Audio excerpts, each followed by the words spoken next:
Accessing agent files. Brian Sovryn. Early 21st century anarchist. Creator and host of the podcast Sovryn Tech. By the year 2021, the show would be instrumental in the downfall of various conservative ideologies in the government, helping usher in an incredible time. Hey, want to take a walk on the wild side and experience the bleeding edge of technology?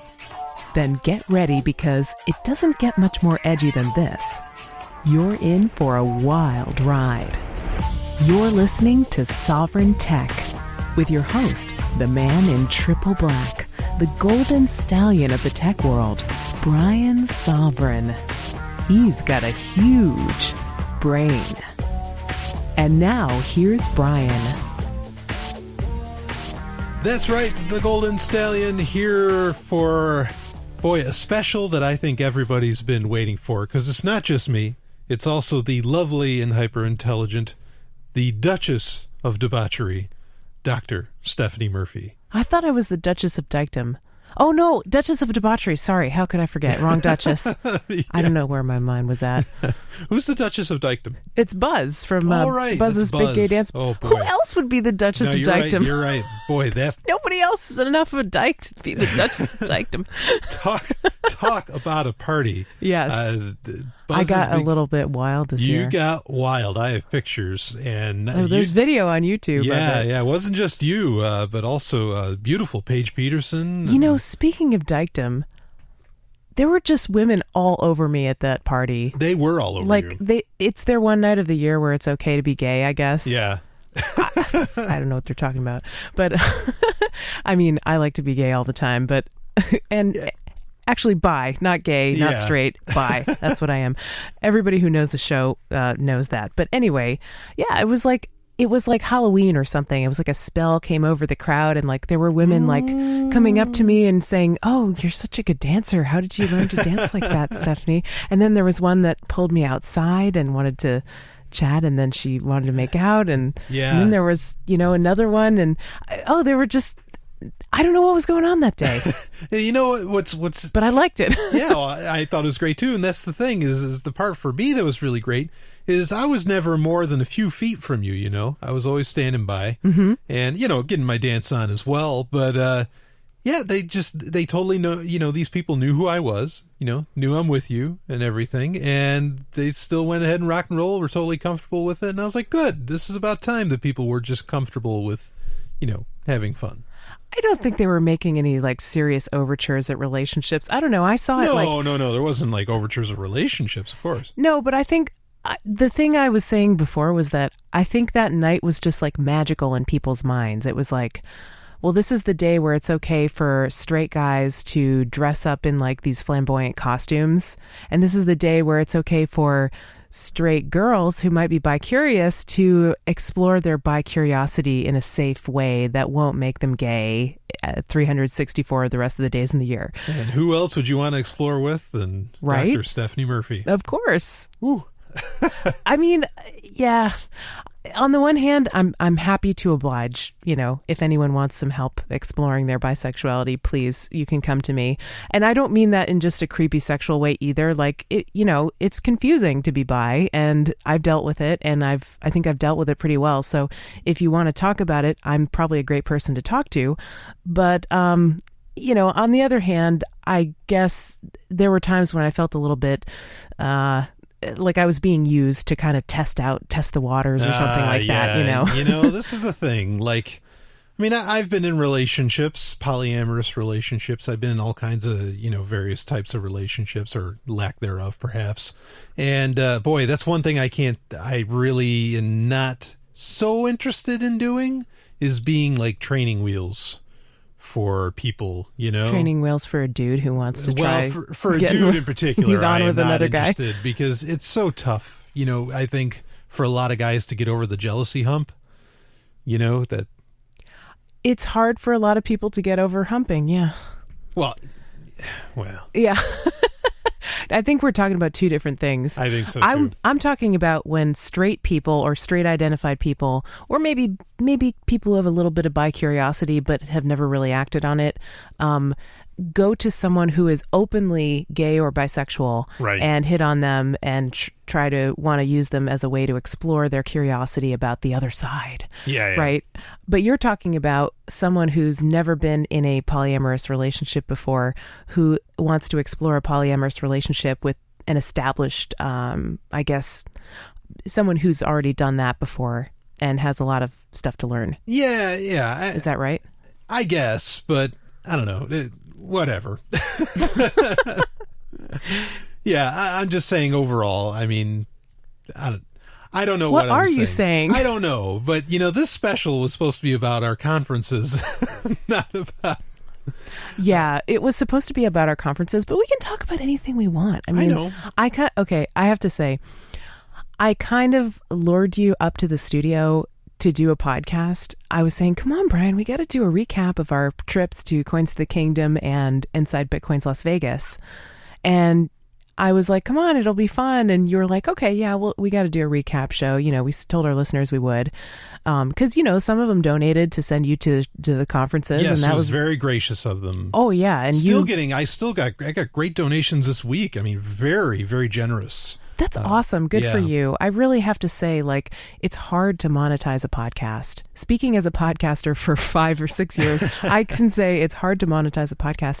And not that you're making a full-time living off of your podcast or anything yet, but you are getting some donations, and that really helped offset your costs for going to these conferences. So, it really made it possible. That was great. Yeah, for me to be able to enjoy myself and to actually get what I wanted out of those conferences. So, well, we'll find out what you wanted. But yeah. meanwhile, I was saying that I kind of lured you up here to do a podcast, and I honestly don't mind if this podcast meanders a little bit. I know it was supposed to be about our conference recap, but that's fine if it meanders. Okay. Yeah, no, I don't mind either. I mean, I just like doing podcasts with you. Yeah. So it's fun when I don't have to do any of the work, when I just show up and talk. Yeah. That's what I like to do, show up and talk. Yeah, no, well, I mean, and I was going to say, we've gotten emails from people that said, look, just get the two of you and just turn the microphones on and just let it ride. I'm fine with that, really. Yeah. I can produce a podcast. I can fully produce a podcast, from the talking and recording to the audio quality to the music bumpers to putting it out on a feed and building a website and promoting it. I can do all that. The thing I like most is just to talk. So that's what I prefer to do. Yeah, and it makes it easier. I got to admit, there's times now I've got some changes coming up for Sovryn Tech. We're going to hit episode 100 here inside of a month.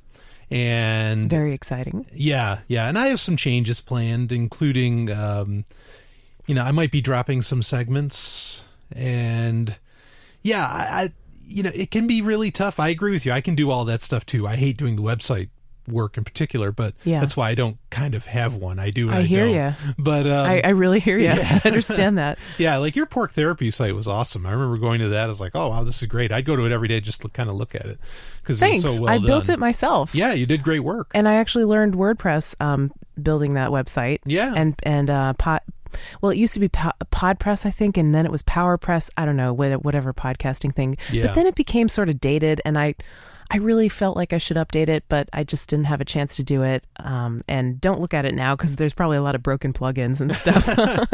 I'll have to go and just clean up house a little bit in case anyone actually goes to porktherapy.com, which has not been updated in a while. But, I may revive it at some point. It's so complicated. Maybe the phoenix will rise from the ashes. Yeah, I mean, Pork Therapy is my baby. It was my first podcast. I started it with Mike Barsky, but then I took it over myself. And then, I podcasted for a long time, and then I had this career change, and I kind of just ran out of bandwidth to talk about other people's problems and to, keep producing a show on a consistent weekly basis because I was just dealing with so much myself, with starting my own business, changing careers. It was really fucking stressful, and I could barely handle it. So, I kind of dropped the ball with Pork Therapy, but I'm not closing that chapter. I may put it back up at some point. I just sort of am still figuring out what I want to exactly do with it. Well, I would be personally, and I'm sure many listeners would be as well, but I would personally be very excited about that.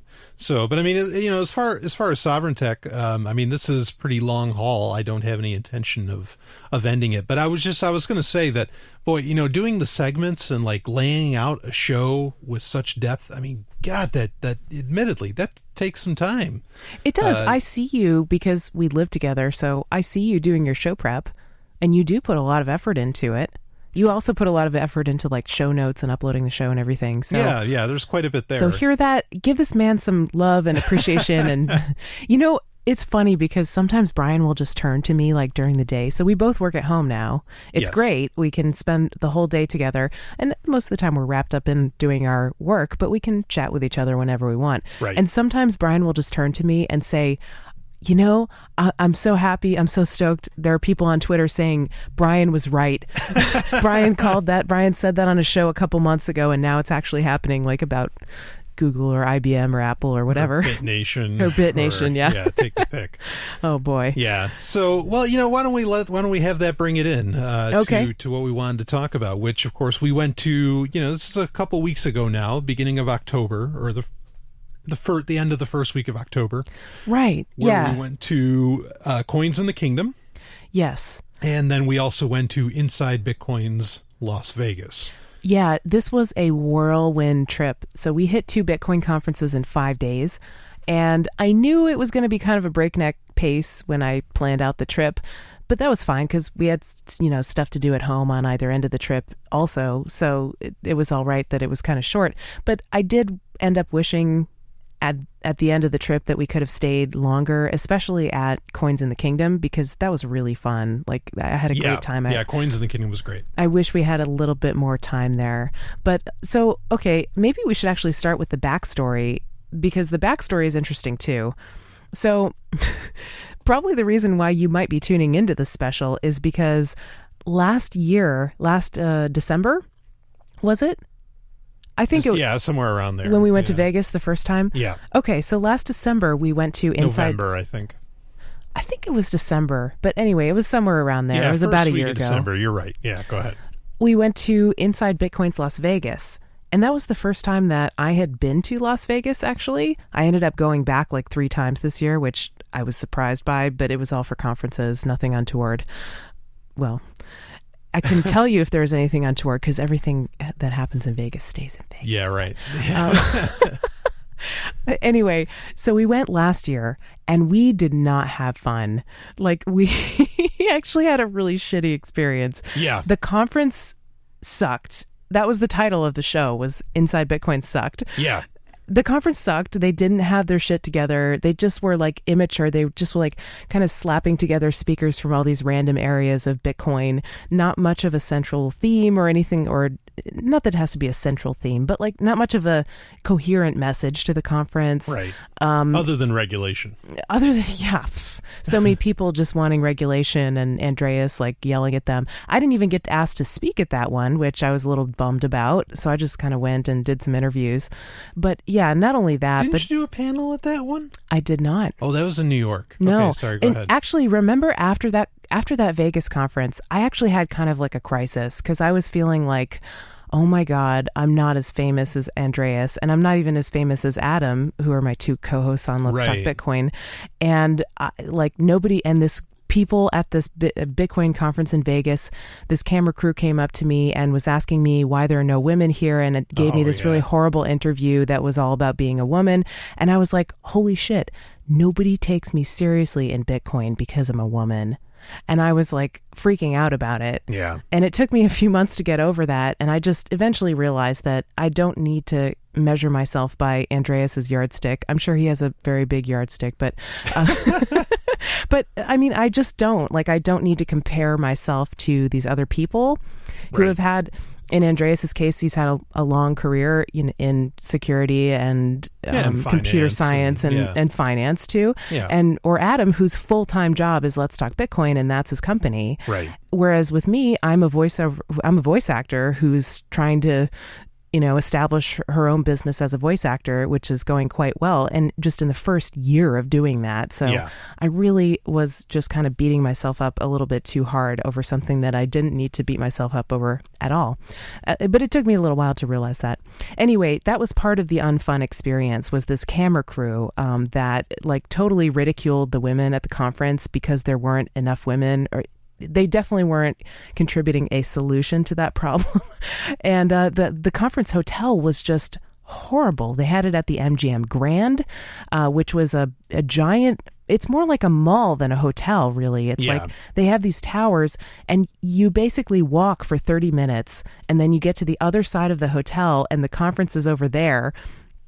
And on the way, you pass by all these shops and like it's people literally smoking, a mall. and it is. It's a mall with smoking and slot machines. Yeah, and I get really overwhelmed by all the flashing lights and colors. So I was like on sensory overload. The smoke was getting to me.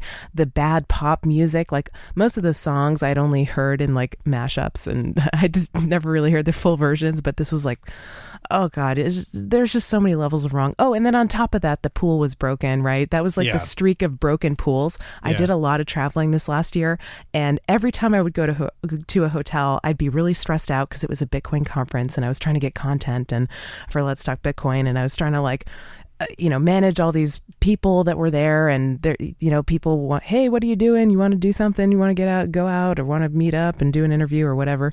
And it was just like kind of stressful. And I was like, oh, I wish I could go in the pool or the hot tub. But every time the pool would be broken. Yeah.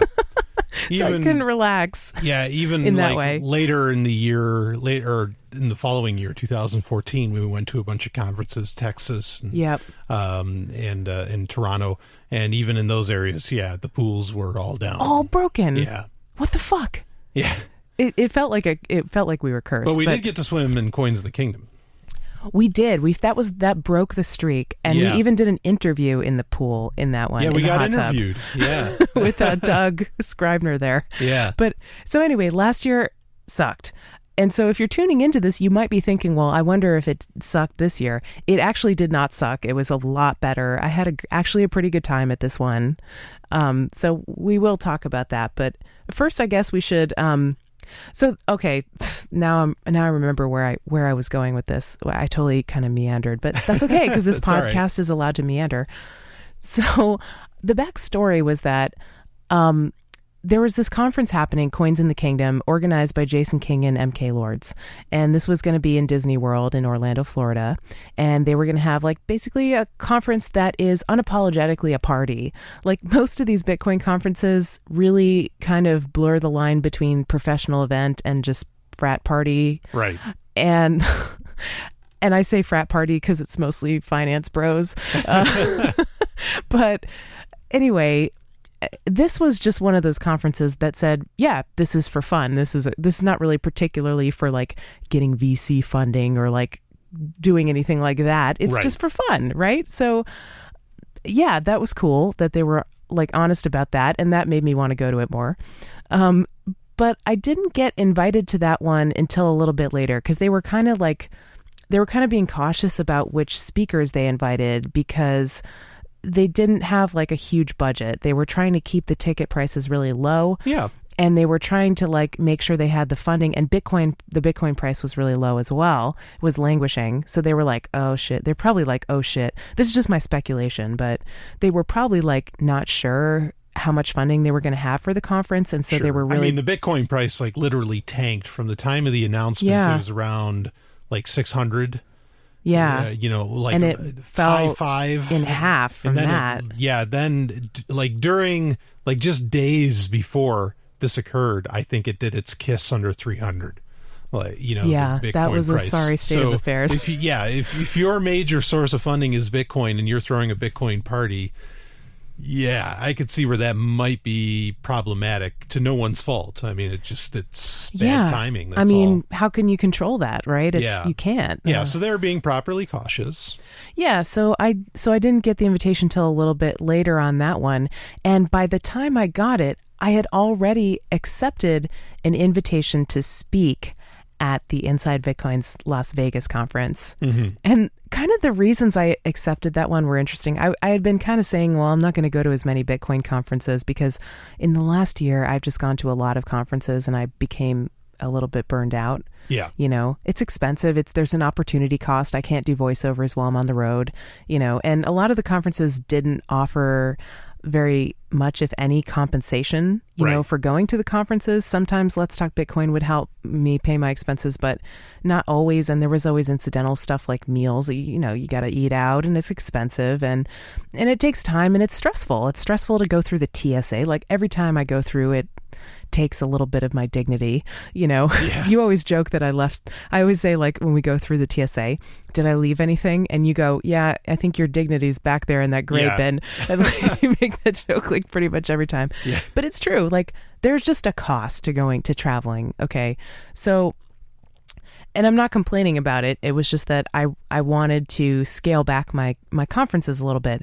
But I got invited to speak at this Inside Bitcoin's Vegas conference. And I was like, oh, you know, last year I felt so bad because I didn't feel like I was being taken seriously.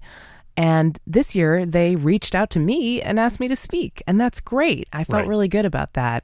And I was thinking, well, I hope they don't have it at the same place as last year. And they didn't. They changed the venue.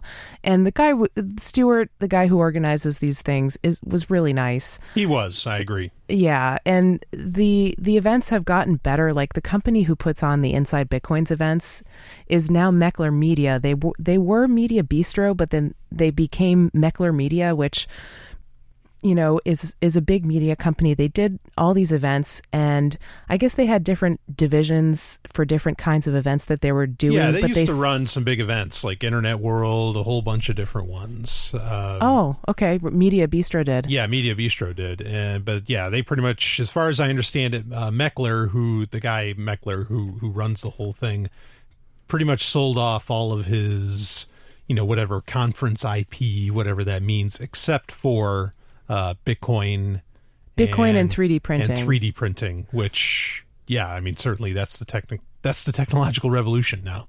So, yeah. So they've kind of doubled down on Bitcoin and 3D printing, and they're doing Bitcoin conferences every 3 weeks or so in different parts of the world. Right. So they've gotten better. Like they've definitely learned how to organize a conference. So I was like, all right. And they offered to pay for my stuff, for my travel and expenses. So I was like, okay, I would like to accept this invitation.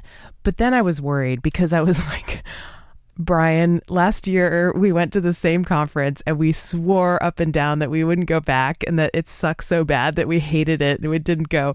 And and then here I am accepting this invitation to go again the next year and saying, will you come with me? So I took the blame for that on your show. You know, I came on your show and I said, look, it's my fault. Basically, this is what happened. And I think your listeners were understanding of that, which I appreciate. And it turned out that it was good. So I accepted that invitation. And then like the next couple of days later, I got the invitation from Coins in the Kingdom, or both of us did. And so we were like, oh shit, they're the same weekend. What are we going to do? And I was like, well, I mean, we got to just do both. Right. So we decided to do both, and we did both. So what we ended up doing was flying from New Hampshire. No, we flew from Boston. So we left New Hampshire, drove to Boston, parked in Boston. Ugh. Wouldn't recommend that again. But it was kind of the only part? Parking in Boston. Oh, yeah. Well, it's like kind of expensive. Yeah, and it's a clusterfuck like that. Well, remember driving that parking in Boston garage? sucks. I'm talking about the parking garage at Logan Airport. Okay, like this place, they're worried about terrorists coming into the parking garage and doing shit. Like, I don't know how anyone could find their way around the parking garage to possibly blow it up or anything. Yeah, like, very confusing. It's crazy. Like, you couldn't find, like, they wanted us to drive. Okay, so they had these parking spaces blocked off on like it has multiple floors. This is a parking garage at Logan Airport, okay? You drive in, the signs are fucking confusing. At first it pointed us to this auxiliary lot that wasn't even, like, the car would have been towed if we parked there. We didn't park there. We were like, I don't have a good feeling about this. We took a different turn. we enter the parking garage, and it says $30 a day, which was not what they had on their website. Right. and then we see the sign once we get into the parking garage that says, go up to the 7th floor. So we're like, oh, all right, well, we got to go up to the 7th floor. So we're trying to find our way up to the fucking 7th floor. We're passing by the 2nd floor, the 3rd floor, the 4th floor, which have plenty of extra empty parking spaces that no one's using. And there are still signs that say, go up to the 7th floor. Yeah. Well, they were pretty much blocking off the floors too, even though you could see that there was parking. It was so weird. It was just central planning at its worst. I mean, yeah.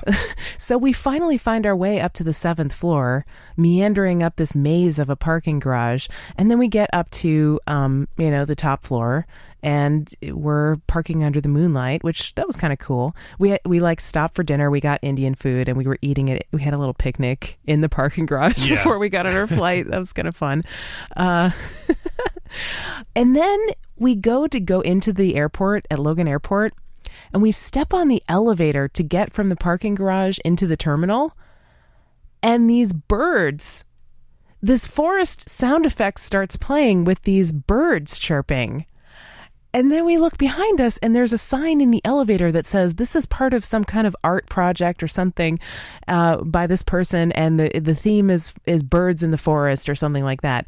They had the sound effects of birds in the elevator to supposedly make it more pleasant, but it was just so fucking weird. Yeah, no, like it's almost like you're trying to hide that you're in Boston, that you're in the middle of a city, and it's just not possible because you're in a steel elevator. Like there's no... Hearing birds is pointless. If it was like a glass, if it was like in a mall in Florida, like there's the Millennium Mall and all those, where there's, shots of dolphins everywhere and everything's, looking very green and all that business. And because you're in like a glass elevator, it'd make more sense. But this was just stupid. To have that there. At least paint the inside of the steel elevator green and brown or something to make it look like a forest, because the birds just kind of weren't cutting it. Well, I think they did try to like do some kind of paint job, but it's just pointless. Like there's no... I didn't even notice that. I must have been so distracted by the birds chirping. Yeah. No, it didn't make any sense. It was like... And it made the elevator made these weird futuristic sounds, like it was almost trying to sound like something from Star Trek. But again, it's like there's brick and there's all this other stuff. There was just these incredibly mixed signals of you're trying too hard to be more than you are. And it was, I don't know, it just came off as like really disconcerting. Yeah, that was frankly bizarre. That was kind of weird. But anyway, so what we were doing was we were going from Boston to Orlando, going to stay there for like basically 24 hours or 36 hours. Like a day basically. And then early in the morning, so we left Boston Friday night, get to Orlando Friday night, stay for Saturday, and then early Sunday morning from Orlando, we catch a flight to Las Vegas, get there right in time for my talk, which was on Sunday, and then stay in Vegas from Sunday to Tuesday, and then come back to Boston on Tuesday. That was our schedule. Right. So this is Friday night. We get to the airport, and in Logan Airport in Boston, they've got a big line that you go through to pass through the TSA. This is always just nuts. I mean, they have these sports teams, like these flags of different sports teams, like above the TSA checkpoint. Right. It's so nationalistic. It just shows off this nationalistic fervor that people have, that supporting their favorite team, and then the USA is kind of a team too. And they've got these posters up at the TSA checkpoint saying, we proudly hire military veterans. Did you know that 1 in 4 TSA workers was an active duty military? Oh, yeah. Oh, yeah. And it's like, wow, way to put a positive PR on it. But it's basically like these poor people couldn't get a job, or, well, in some cases you don't feel too bad for them because they've done some horrible things in the military. Yeah, it gets ridiculous because, and I think really the only reason that it's totally ridiculous of hiring military when they're coming out of this, and Uber's been doing this recently too. There's a whole bunch of companies that are saying it's like, yeah, well, we'll hire people, we'll hire military people with preferential treatment. Yeah, and the thing is that like these jobs, the mixed signals, the signals that you get being in the military is that you're the reason that America exists. You're the reason that, people have all these freedoms. You're the reason that we get to enjoy life as we know it, in the United States. But then when a soldier comes home, their job options that are readily available are not, oh, hey, yeah, we're going to get you a nice white collar job over here. We'll get you this and whatever, and you'll be all set for life. Don't worry about it. It's the TSA, even though, granted, the TSA is a great benefits package, or it's Uber, but people hate or it. It's Walmart. And I'm not saying that, well, the TSA I would say is a bad job, but I'm not saying Uber or Walmart are inherently bad jobs. I mean, drivers, that can be a cool job. I mean, all that stuff can, but I'm just saying in the popular mindset, in one instance, you're saying a soldier is this like great thing that everybody respects, but then at the next instant, you're making them a Walmart worker or a TSA person or an Uber driver that most people would consider low rent, bottom of the barrel jobs. Yeah. Okay. And I'm just saying, I'm not saying that's how I feel. I'm saying in the conventional terms, that's how people think. And so it's a really screwed up message. Yeah. And then the question comes up of what does someone who has just spent 4 years perhaps in the military, in some cases killing people for a living, in all cases following orders, Sure. Being an obedient little just doing what I'm told kind of person. Sure. It being hit with the countless carrots and sticks, in some cases being, maybe assaulted or raped if they're women. There's a huge incidence of rape in the military. Yes. Like the trauma that these people experience and just being put through this meat grinder of the military, or participating in it willingly and believing in it. And then they go to a job where their job is to boss people around, essentially. Their job is to be in a petty position of authority at the TSA. Right. That's dangerous. Well, fortunately, I haven't seen a TSA agent yet that looks like they just got out of the military.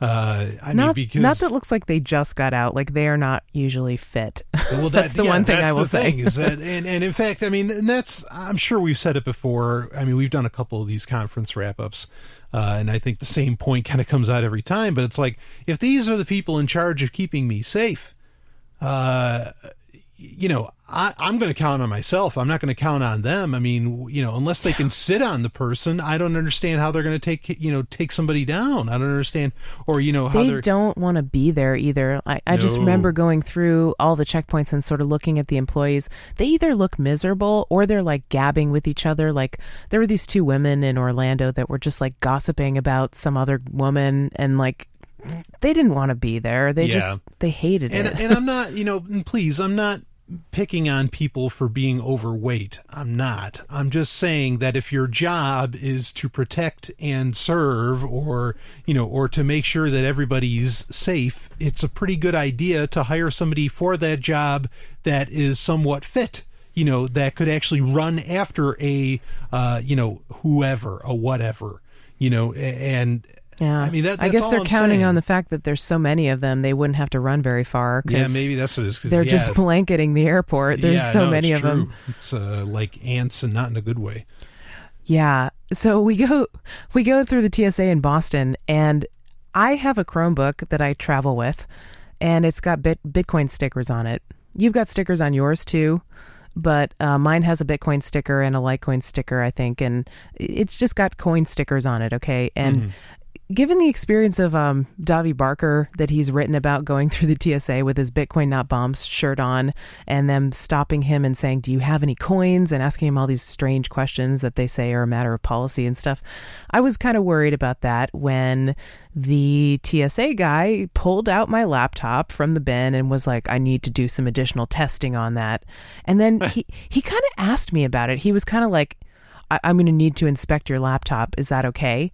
And I was like, well, do I have the option to say no? Like, right. It's not exactly as if I can say, no, thank you, I'll be on my way. So I kind of just looked at him. I didn't say yes. And he just took it over to his little bomb tester or whatever. And he popped the little disc in the machine and he swabbed it and I guess found nothing radioactive.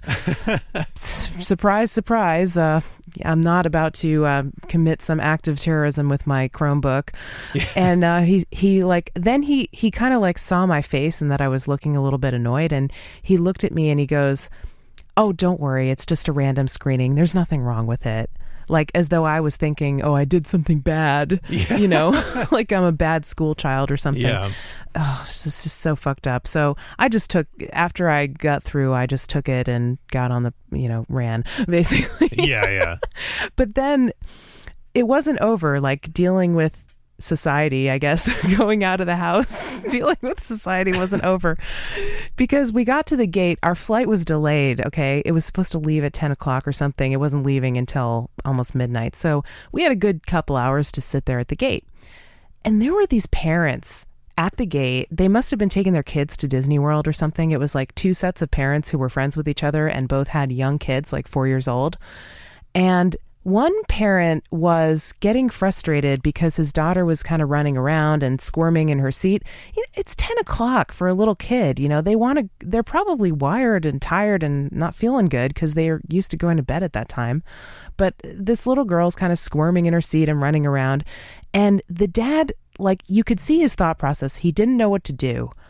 So he kind of thought about it for a minute. And then he was like, "Stop it." He was saying the little girl's name and "Stop doing that. Sit still." And he kind of yelled, huffed and puffed at her. She didn't listen. And then he goes, "If you don't sit still, we're going to go talk to that security guard over there and she's going to arrest you." Yeah. And oh my God, it was so disturbing. The little girl got scared for a minute and she kind of stopped squirming for like a few minutes. But it was just like, this is why we have a state.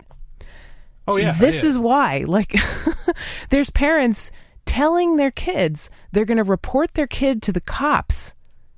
I mean, if they don't sit down or whatever the fuck he wanted her to do. It was so stupid. It's like, you can't treat your kid like a human being. And I mean, there was no reason why running around would have been a bad thing for her anyway. Like, the dad just wanted control, it looked like. Yeah, well, it was really sad because, yeah, like you say, this is why we have a state. I mean, to so early on be teaching fear of authority people in figures. Uniform, was really disconcerting to see. And because it wasn't teaching like, oh yeah, no, they're your friend, they're just here to make sure everything's, copacetic or whatever. Instead, it's here like, no, you do something wrong, that's what they're here for. To deal with that. And that was pretty, yeah, I agree. I thought that was really disturbing. And I remember we were kind of like telegramming to each other because everybody's kind of, packed like sardines. Yeah, we're just glancing at each other yet.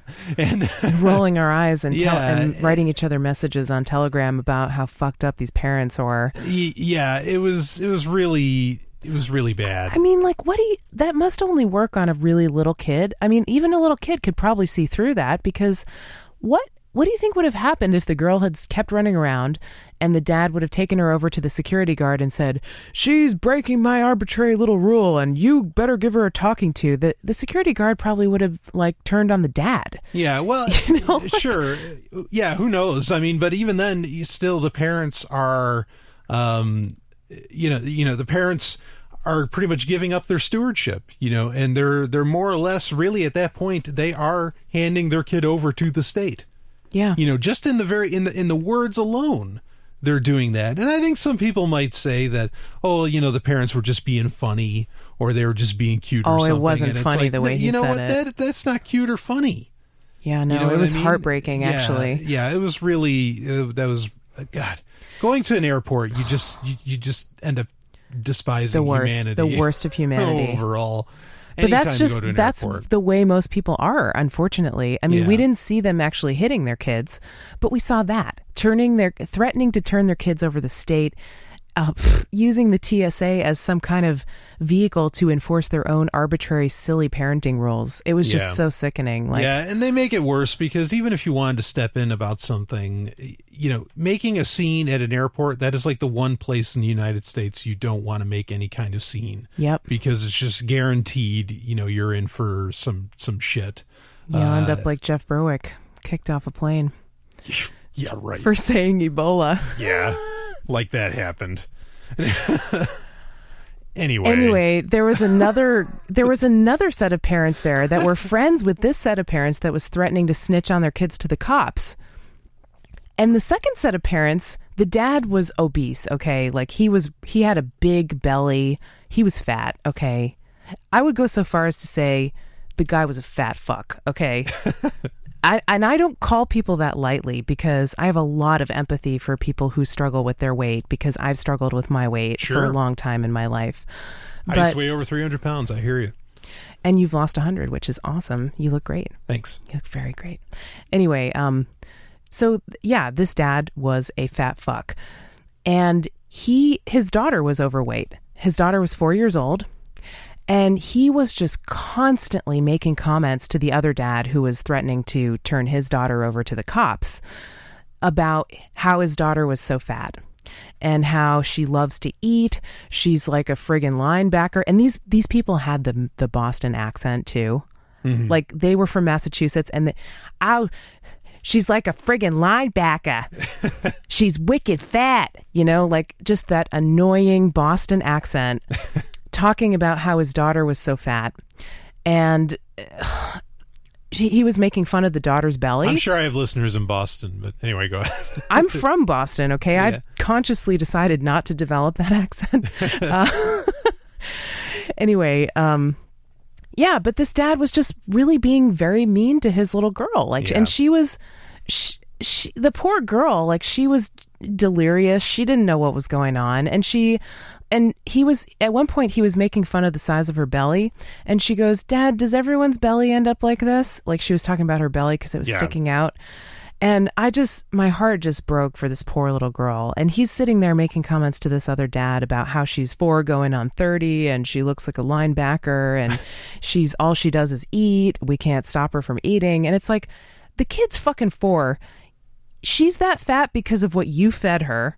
Okay. And do you think she might be eating because you are a mean dad who is making fun of her constantly and not giving her the love and acceptance that she needs? Right. Maybe that's the reason why she wants to eat so much. And maybe you're a fucking hypocrite because your belly's fat too. Yeah. Yeah. So it was just so frustrating to see these parents. I wanted to scream. It was just heartbreaking. I felt really, really sad for those poor kids. Yeah.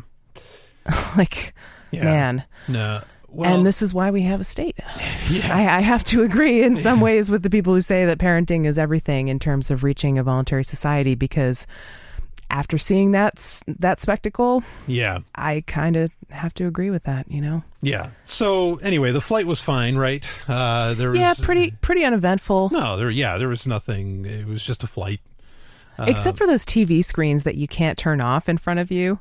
Oh, we turned them off. Yeah, we found a way, but they kept turning back on, and we had to try to find ways to. Yeah, we had to keep. Yeah, that was pretty much through the whole trip, every flight, and obviously there was a few flights involved. I hate those screens, right in front of your face. Just re-showing the same thing all the time. Oh, it's I don't care to watch any television and flick through channels. Yeah, it's, as someone who makes a conscious effort to avoid TV, right. It's like, oh, get that out of my face. But you can't get away from it. You're a captive audience. They've got you sitting in front of the screen, and they keep turning it on even when you turn it off. Yeah. So it's like, wow, the brainwashing continues. No, yeah, and it's true. I mean, because until I figured out how to turn those off, and pretty much what you have to do is you have to turn the brightness all the way down. Mm-hmm. And that's what finally does it. But so many flights were on, and you're watching these things, and at the end of it, I'm like, boy, I really want to go to Broadway. Yeah. because that's what they keep showing is commercials from the Broadway channel. And like, God, yeah, I need to go see a play. I mean, because if you keep seeing that in front of your face for hours and hours, even if you're looking at your phone or you're looking at your laptop or whatever, yeah, boy, it does kind of seep in after a while. Now, were the blue potato chips worth talking about? Because No. I remember, okay, they weren't that good. No, they were terrible. Everything has canola oil in it. That's the other thing on the plane. You get all these snacks. If they had some nuts, it wouldn't have been as bad. But sometimes they had nuts, sometimes they didn't. But the Diet Coke's always good. Yeah. And they keep it flowing to kind of keep you entertained. By the way, is it just me, or are there more like male stewards, flight stewards, flight attendants? Yes. I think there are more male ones than years ago. Often they are gay. Often they are so fucking gay, Yeah, but that's fine. I mean, it's great. I love gay men. Some of the stewards. Well, yeah, some stewards. I'm sorry. I hate it when people do that. I don't love all gay men. I accept them as they are. Some of them are nice people, some of them are not, but generally I don't have a problem with them because they're gay. They're humans just like everybody else. Yes. And they're not defective. But yeah, we had some pretty entertaining stewards on some of the flights, I have to admit. They were really funny, telling funny stories. That was pretty good. But yeah, I mean, the flights overall were pretty uneventful. So, but I mean, and largely in part, I think, because people are probably just so terrified that you do the slightest wrong thing on a flight or in an airport, and something's gonna happen. Like, even there was a story about where the guy sent out a tweet and then he got kicked off the plane. Because he complained about about Southwest, yeah. Yeah. And then there was the knee defender where the guy had the thing where you can't, you can lock it to the tray and the person in front of you can't recline their seat. Right. And he got into a fight with the woman in front of him, and she threw a glass of water at him or something. They both got kicked off the plane. Yeah. So, most people are just like, okay, yeah, let's just sit here. We got our tablets. Let's move on. Anyway. Yeah. Yeah. Oh, God. And it is what it is in that case. Yeah. I always feel like people are looking at my screen and, I feel like I'm under a microscope when I'm on a plane. And because I hear other people's conversations too, you really do overhear a lot of stuff. Sure. There was, on one of the flights that we took, there was this physician sitting in front of us. Okay. It looked like it was a physician, an established pediatrician, because they were talking about pediatrics. Yeah. And maybe a medical resident that was working with him or something. And the older doctor was an Indian guy, and he got drunk and he was being loud. Yeah. He was talking really loudly. The guy, the steward came over and asked him, what did he want to drink? And the guy was like, oh, I'll have another Bloody Mary or something like that. He was kind of really just loud. And the steward kept excuse me, sir, you have to lower your voice. And it's I don't know if he realized he was talking to a pediatrician. It was just really weird, the way it came out. But you overhear so much stuff on planes. Well, you overhear a lot of status crap. And oh my God. That's what makes it depressing. I overheard another woman in front of me say that she was a scientist, actually. She was a scientist who studied gut microbes, and she was complaining because the NIH has cut funding for science and she can't get grants, so she's having to go to the military to ask for research grants and things like that, and or whatever. She said only the Department of Defense is the only one who hasn't gotten cuts, or DARPA is the only one who hasn't gotten cuts, or something like that. Right. But it was just I'm so over that. And I don't know if these people realize that you can hear them.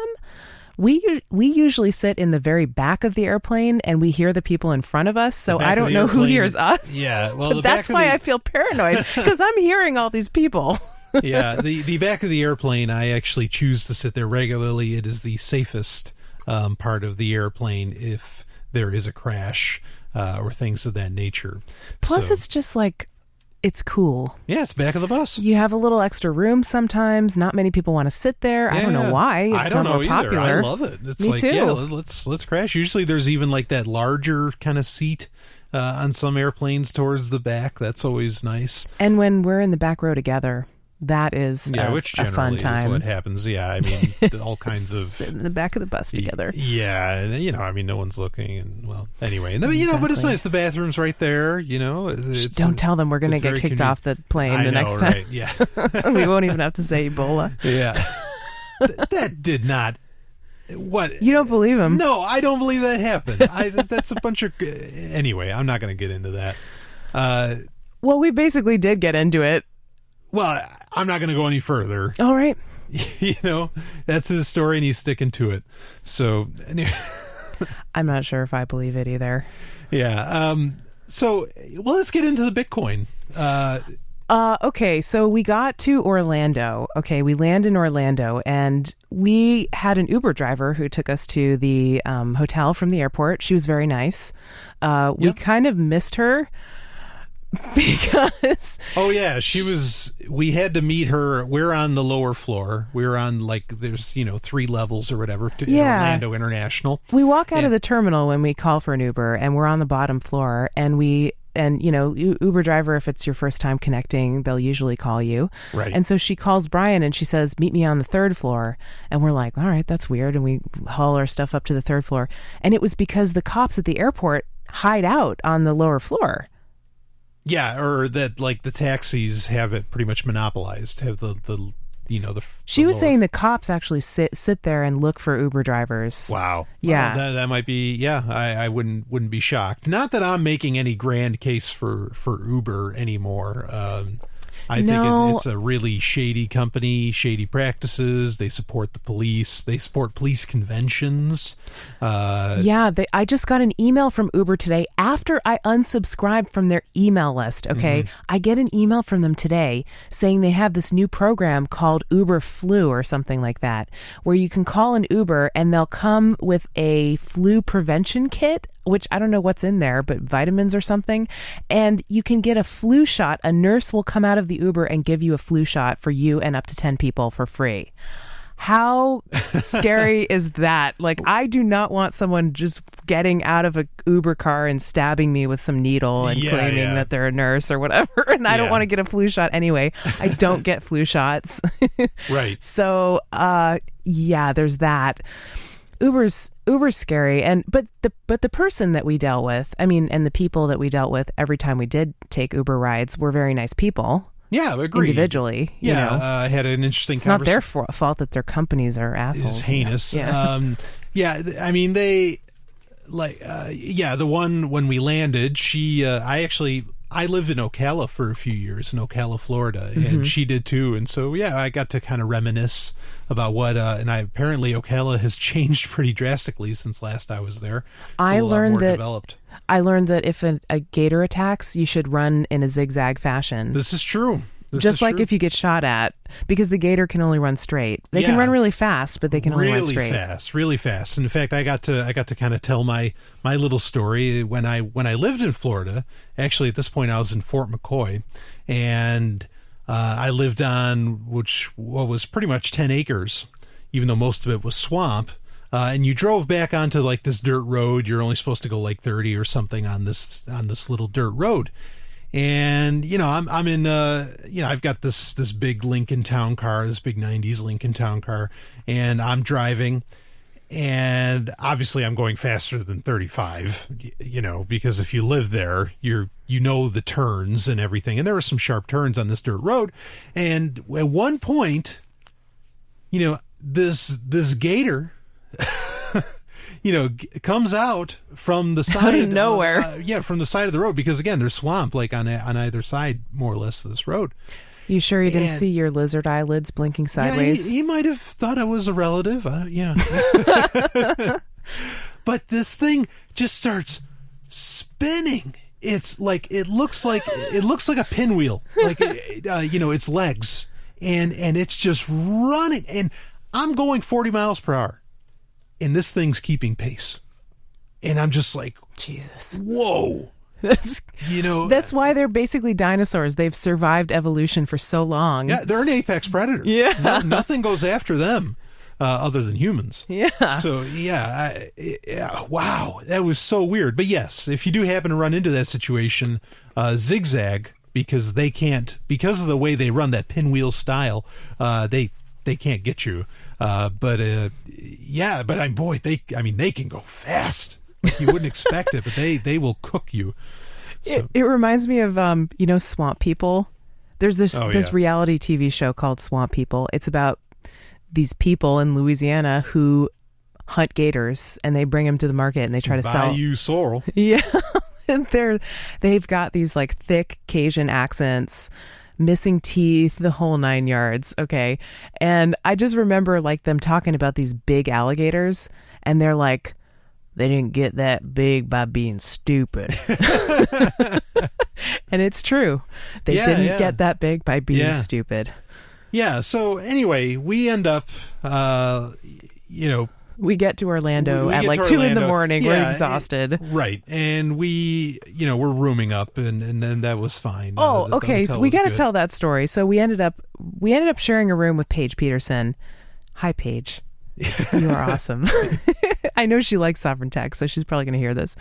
But so we get to the room and Paige was already there because we got in really late. Yeah. So, she greets us. We go up to the room. Everything's fine. And it was just late at night. The reason we ended up sharing this room was because I guess the conference, they were working within a budget and they just asked, if anyone would be willing to share to kind of cut down on the expenses. And we were fine with that. We're only going to be there for one day, right? Like, why don't we just stay with the person who's our friend anyway? So we said, we'll share with Paige. And then Jason King wrote back and said, oh, now I know where the party room's going to be. So apparently we had kind of a reputation, but anyway, so we I get can't there. imagine where the hell that came from. No idea. Yeah, no clue. So we go to sleep, and the next day the conference is starting in full swing. Okay. And I get there and we go to like the registration booth, and everybody's had these monogrammed Mickey Mouse ears. Right. That they handed out. So we got like a set of Mickey Mouse ears that said Stephanie and Brian. And I grabbed my ears and I'm like, oh my God, this is so cool. And then Andreas comes out of nowhere and he's like, no, it's not. And I'm like, oh, right, because Disney's evil. And then, Disney is fucking evil. Like, they stole Mickey Mouse from some other cartoonist. They patented Mickey and stole it and prevented this other guy from using his own work. Yeah, at some point I'll have to talk about Disney on Sovereign Tech. Oh, there's so much history there. Yeah, it's ugly history. It just gets worse from there with the Mickey story. Yeah, and it's a personal bit of contradiction for me because honestly, like every franchise, almost every form of entertainment that I love, they own now. They own Tron, they own Star Wars, they own Marvel, they own, so much of the good stuff. So anyway, not so cool. So, but yeah, that would be a great special, by the way. I would love to hear that about the history of Disney. Yeah. Oh God, there's just so much. Yeah. They made porn at one point, but that's another right story. In Orlando. Not that you'd know it was Disney. They didn't say, Disney. Disney porn, excuse me. But, Walt Disney was a bit of a freak, huh? Yeah, cross-dresser. Apparently. Yeah, but anyway, that's for another time. Okay, I want to know more about that, but we'll have to save it for another time. Yeah. We've been rambling. Yeah. But this is fun. A Bitcoin special, for Christ's sake. I don't know if we've talked about Bitcoin once. No, we haven't. We're about an hour in. We're doing good. Wow. All right. So getting there's half the fun, right? It really is. Yeah. So, okay, the conference starts and so we're on Saturday now of our journey of Friday through Tuesday. Which is our only day there because Sunday morning we left for Vegas. Yeah, exactly. So Saturday starts off with a bang with your talk. Your talk was first. And so we basically rolled out of bed, got ready, and went to your talk, which was sometime around noon.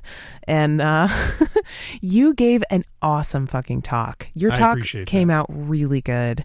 You worked really hard on it. You were doing it on the plane. You were running it by me. I was giving you suggestions. Yeah. And you pulled it off, and I thought it went really well. So do you want to you did release the talk on the Sovereign Tech feed, which you can find at sovereigntech.com, but do you want to just give a little summary of what you talked about? I don't know if a summary is really needed. I think anybody probably catching this caught that. If not, they can just look back, and the episode's pretty plainly titled, the Coins in the Kingdom Bitcoin 2.0 talk. Okay, well, let's talk about reactions to it then, because I mean, there were definitely things to talk about there. So your talk was about Bitcoin 2.0 technologies like Ethereum, BitNation, Counterparty, MadeSafe, BitShares, and even IBM's Adept. I MadeSafe I consider Bitcoin 3.0. Okay, well, fair enough. You didn't have MadeSafe in there. Yeah, I don't count them as like... Because this was... You were talking about the evil ones, basically. Yeah, well, I was talking and you about... didn't think BitShares was really evil either, and you didn't say much about Counterparty. So it was really just Ethereum and... yeah, it was Ethereum and BitNation.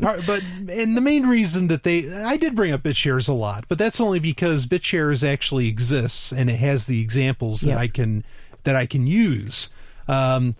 But yeah, I mean, I talked about BitNation and Ethereum, but that's pretty much, I mean, the main reason like I hone in on them is because there's no product, and yet they're asking for so much money and they're getting so much money, and that completely blows my mind. Yeah, I don't know that BitNation is getting much money. Which no, as of this recording, as of this recording, I think they've gotten maybe 12 Bitcoins. And folks, that's not a success. Shut up! It is not a success.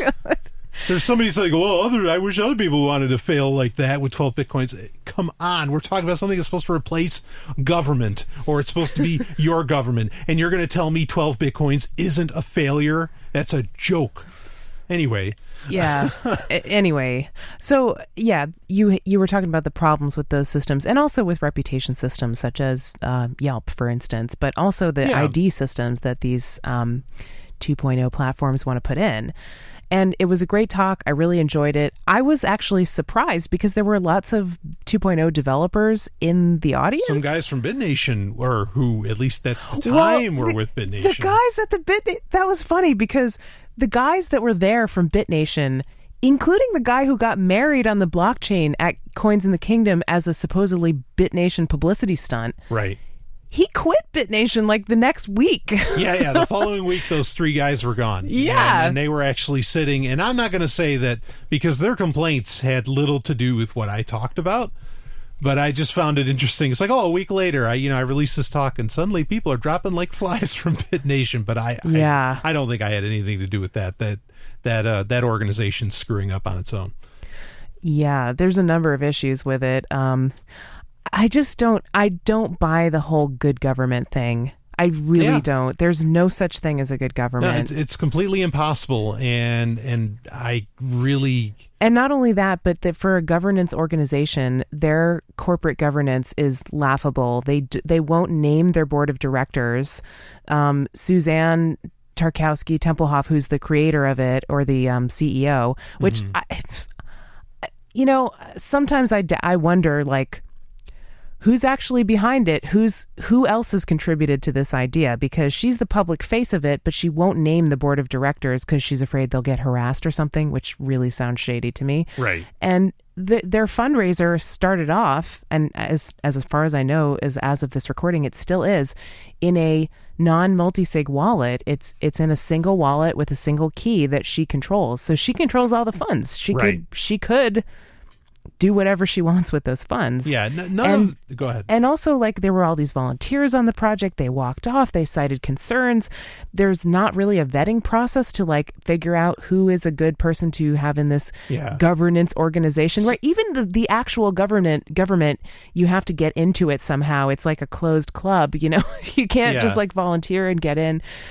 And so, like, for a governance organization, they don't have a lot of governance in place within their own organization. Sure. And supposedly, before somebody emails in, supposedly not that many developers left, not that many volunteers left, that apparently McKibben and the others, they exaggerated a lot of things. And admittedly, like, we were by and large only getting one side of the story. So those weren't areas that I attacked. I definitely got into, like, the ridiculousness of doing a fundraiser for something that is not an innovative idea.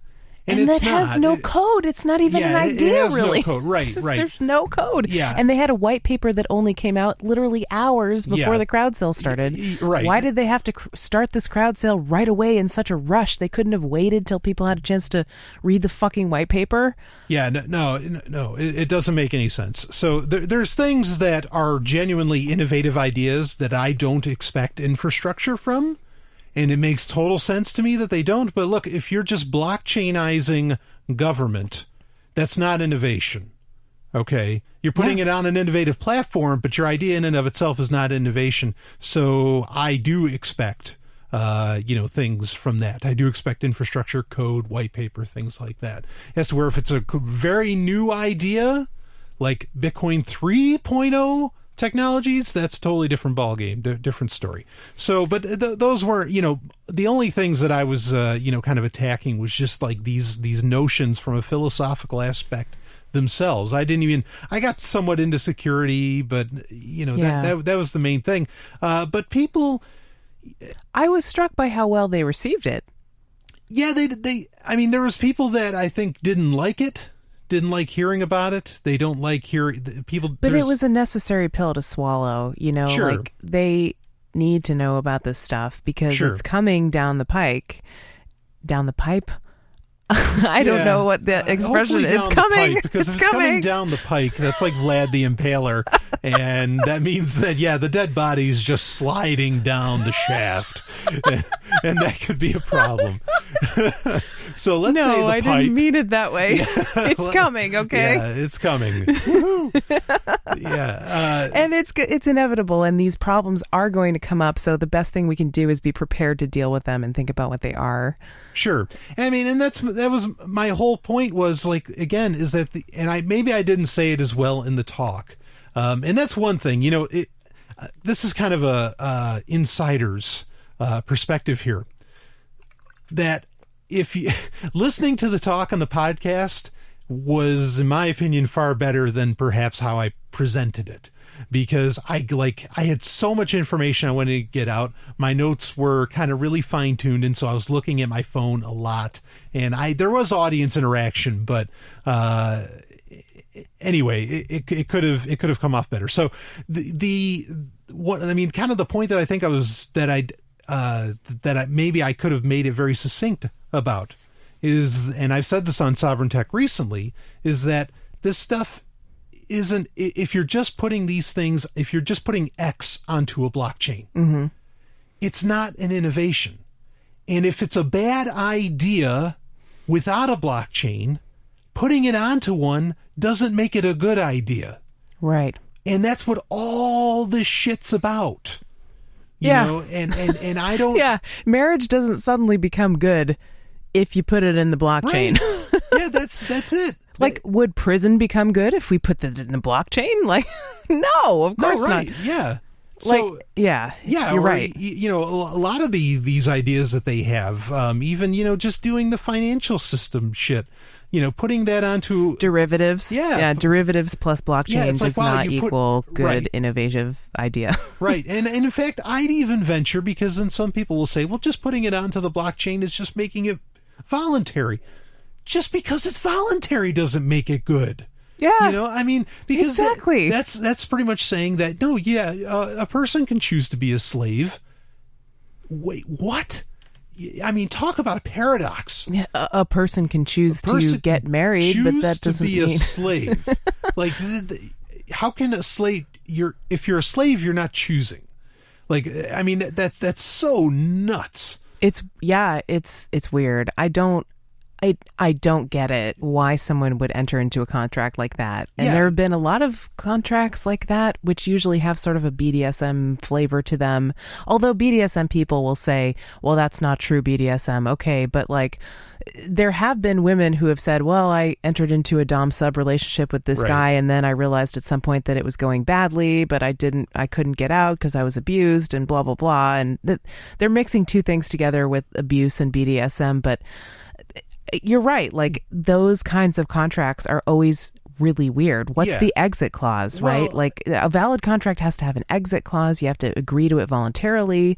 There have to be a number of things in place. Sure, but that's the thing, is that just because something's voluntary doesn't make it inherently good, or healthy. Thank you or for whatever. Bringing me back to that point. Yeah. I got off of it. No, that's okay. But I mean, that's it. Is that putting something on the blockchain doesn't make it a healthy thing, or doesn't suddenly make it work, and something being voluntary doesn't necessarily mean that it's healthy. Now that the transverse is another story, but no point in really getting into that. So, but I was really honored. Had a great turnout for my talk. Of course, you were there. You recorded it. Thank you so much for that. Of course, that's what allowed all the Sovryn Tech listeners to hear it. And Andreas very kindly was there, catching it. I liked his point about Don Quixote. Yeah, that was a good point. And he even tweeted. He said he tweeted during my talk saying, enjoying watching at Sovryn Tech, giving his talk at Coins in the Kingdom. Look at me! I got tweeted by Andreas. Hey, it was nice. That's all. It is nice. Yeah, it was very kind. I know he's a guy that, especially at these events, whose time. I mean, we run into the same thing to whatever degree. Certainly you do, where people are trying to pull you left and right, to get some attention. So it was nice that he made it a priority. It's very kind. A lot of people, Megan, MK Lords, made sure to catch it. A lot of people made sure Paige was there. A lot of great people that had plenty of other things to do made sure to catch my talk, and I really appreciate that they did. So, yeah, I was actually kind of curious what Andreas would think of your talk, because I know he supports Ethereum, and so I was wondering if he would if it would be like a sore point for him when he was hearing you talk about Ethereum and how. I don't know. I didn't ask. I haven't asked. But yeah. Anyway, so the talk was good. I enjoyed. I really again, I've said it before on Sovryn Tech, but I'll say it again. Thanks to MK Lords and Jason King for giving me the chance. And I did feel kind of bad, because it's supposed to be this party, like you were saying, right? And here I am. We didn't really stick around for much of the party. No, we didn't stick around for it. But I mean, here I am bringing a talk that's just a total fucking downer. And well, you are just the resident contrarian hipster. Like, you have to just go against the grain no matter what. Like, you're already thinking of Bitcoin 3.0. Yeah, well, hey, I just coined that term too. Hipster. I don't know if anybody else has used that yet. Well, once everybody starts using it, it'll be 4.0 for you. All right, next. Yeah, next. Not NXT. But anyway. So, yeah, I mean, we did our share of partying while we were there. Let's be honest. I think we did bring the party at least a little bit. Anyway, well, right after my talk was your talk, and I will be releasing your talk. Thank you. In the feed, and that'll probably be next week. Cool. That I will release that. Okay. Well, that sounds good. So for people who are hearing this special before my talk comes out, and thank you for putting it on Sovryn Tech. Yeah. That talk was kind of a big deal for me. I was thinking about, like, what do I say to this particular conference that's going to give them something of value? And what I came up with was just to be as authentic as I possibly could and talk about something that I really haven't talked about publicly, because I was afraid to talk about it until now, right? Which was quitting med school.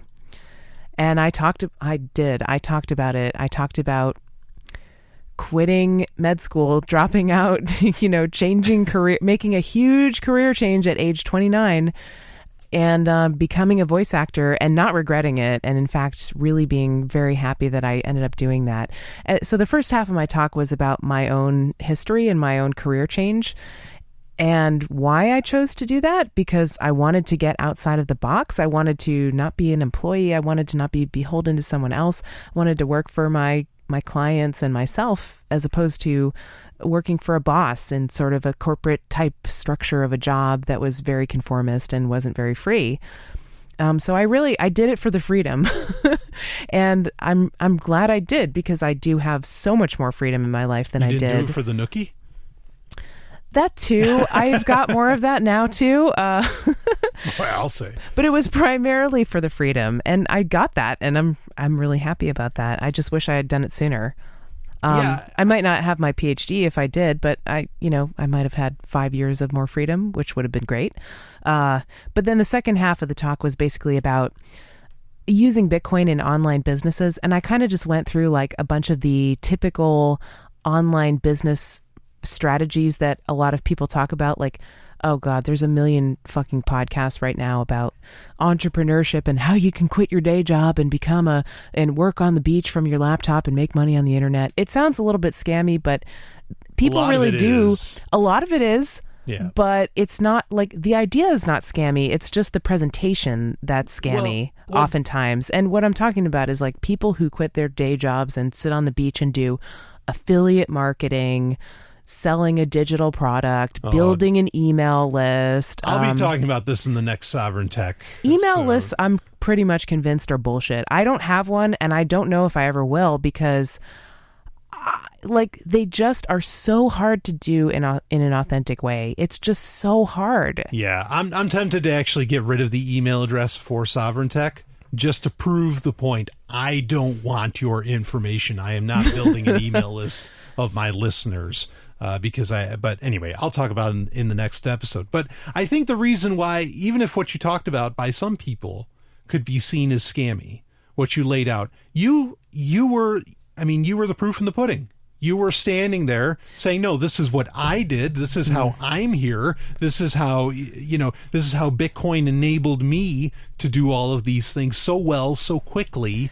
Yeah, it wasn't just Bitcoin, but yes, I built a service-based online business, and now I have my own business, and I'm really glad about that. And it has been a vast improvement in my life and my degree of personal freedom to have my own business. Right. Instead of working at a hospital or a lab somewhere. Yeah. For someone else on someone else's terms. Now I can work on my terms.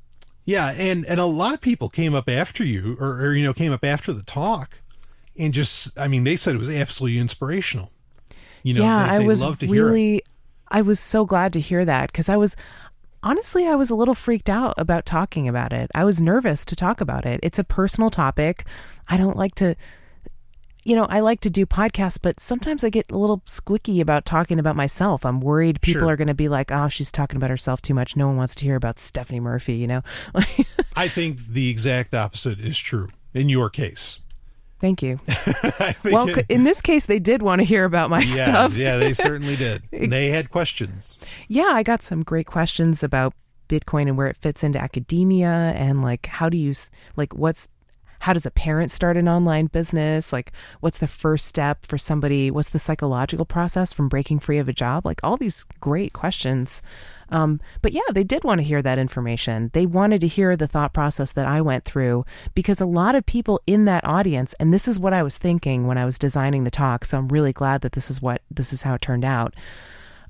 A lot of people in that audience were themselves thinking about leaving corporate jobs, starting their own businesses online or offline, and making career changes in their own lives. So it was really prescient for a lot of people. So I was really glad that I got that right.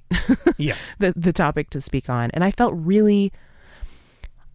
more satisfied and more fulfilled by giving that talk at that conference than I have in pretty much any other talk I've ever given at a conference. Yeah. I really got a lot out of giving that talk. So I'm so glad I was able to do that. Yeah, it was fantastic. It's going to be a real pleasure for me, and I'm sure for the listeners, when I release that next week. I think that'll be really something. So, and afterwards. So after that, if you got after that, after the talk, do you want to skip to that? We borrowed Brandon Caston's car. Oh, what a sweetheart! He was awesome. He's so cool. I love that guy. I love him too. He's cool. He's really cool. Yeah. So total shout out to Brandon. That guy is just a class. And I mean this from Burn Turn Poker. Yeah, he is a class act. This is just a nice guy. He's like, he said, hey, Brian, here's the keys, man. Go rock and roll.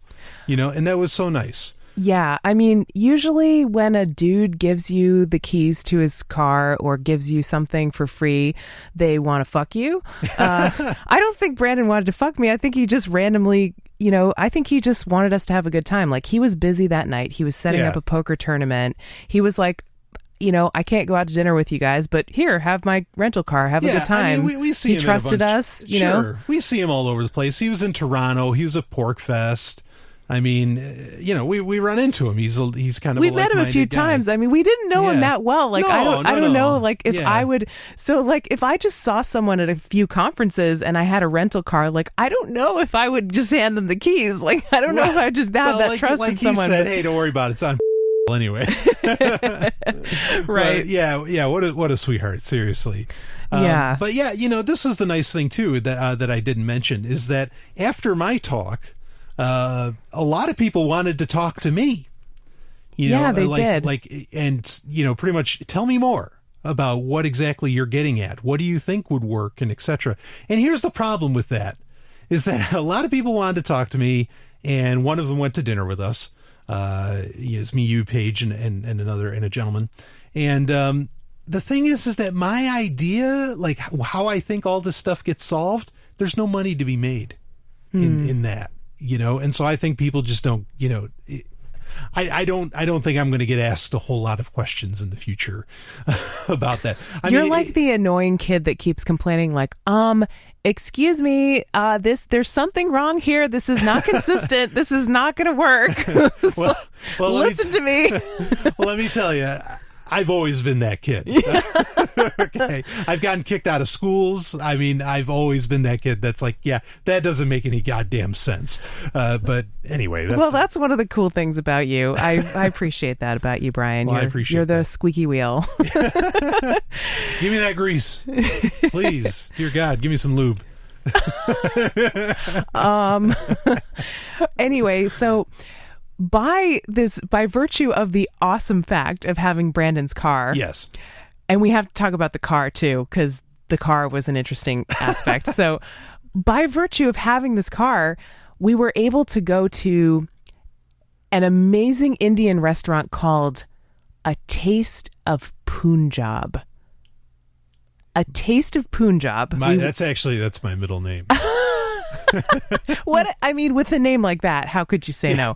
I know what Punjab tastes like. Paige and I were joking about it all night. Like, we had so much fun just laughing about that.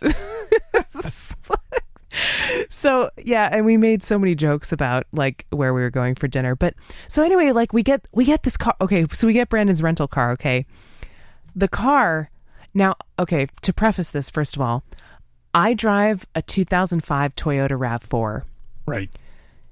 Maybe someone's going to try to hack my car. Probably unlikely by me saying what kind of car I have, but whatever. You could probably find that out if you wanted to. Anyway, but I drive a 2005 Toyota RAV4. It's got a key. It's got a physical key. You got to stick it in the hole in the ignition. You got to crank it up and turn the key to start the car. And then you got to drive it. Yeah. And when you're done driving the car, you got to turn the key the other way and take it out of the ignition and then use it to lock the door. This car was a Ford. What kind of Ford was it? It's a Ford Explorer. Okay, it's a Ford Explorer, so it's a big car. Yeah, not nice as big car. as the old Ford Explorers, but it was still pretty big. That car was definitely, I mean, I hope Brandon got to have some fun in that car because it was an MFP. And what I mean by that is mobile fuck platform. Yeah, it was a big car, which has a big back seat and that has room to do fun things I might in the tell the backseat. story about MFPs in the next Sovryn Tech. I think I have that You planned. actually coined that term. Yeah, that's what I called my Ford Expedition, not my Explorer. But anyway, that's a story for another time. I can summarize it, but I won't. I'll let you tell it next time. Yeah. Okay. So we get in this car and it doesn't have a key. It has this magnetic block or so. Like everything in the car was computerized. First of all, it's playing this music. We couldn't figure out how to turn it off because the fucking thing radio, had this touch screen and we couldn't figure out how to turn off the radio. Okay. Then we're actually driving. We go to Taste of Punjab. Brian's driving. We go to park, and parking a Ford Expedition is tough anyway. We find Explorer. Oh, sorry. That's all right. It's late. Parking a Ford Explorer is tough. Fucking a Ford Explorer? Parking. Yeah.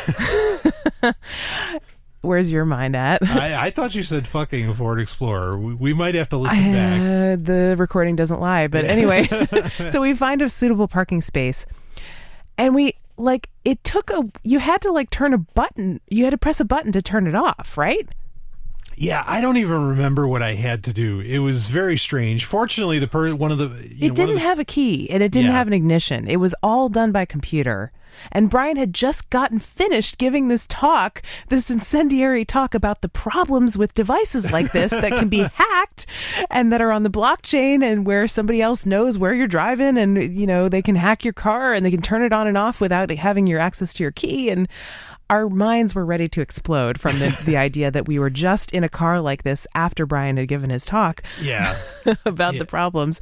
And then getting back into the car after the restaurant, we couldn't figure out how to turn it on.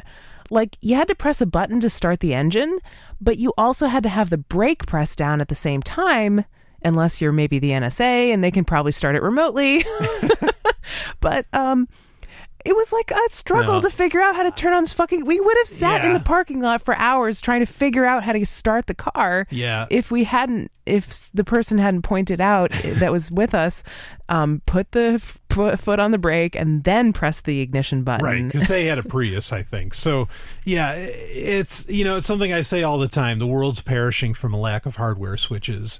And it's so true. In fact, even putting on the turn signal, you just flick the switch. It doesn't actually stay down. So you have no, I must have been confusing every driver out there because I have actually no physical control of, other than flipping this bar. Okay. Which normally, again, in a normal car, in a decent car, I'm not complaining about the car that we got to use. Okay. I'm just saying in a normal car, you can flick that bar down. Okay, and you could flip it back up and it would go off. Flip it down, it goes on. Flip it up, it goes off. And this one, no. You flip it down and it'll blink, to the right. Okay, but then you got to flip it back up. But you don't actually. It's terrible. I can't explain it. It sucks so bad. You do not have direct control of that. You just have the switch. And that's barely even a switch. Anyway, it's really weird. I went way out of nowhere. So, but when we get back, the car too, it removes the responsibility from the driver. Not that you could turn around and see out the back window anyway, but it's got this backup camera, and when you're backing up, it literally shows you this little template of where your car's tracks are going to go and whether you're going to hit anything else, and it makes a little beep if you get too close to something, and it's just well, that was pretty handy, but yeah.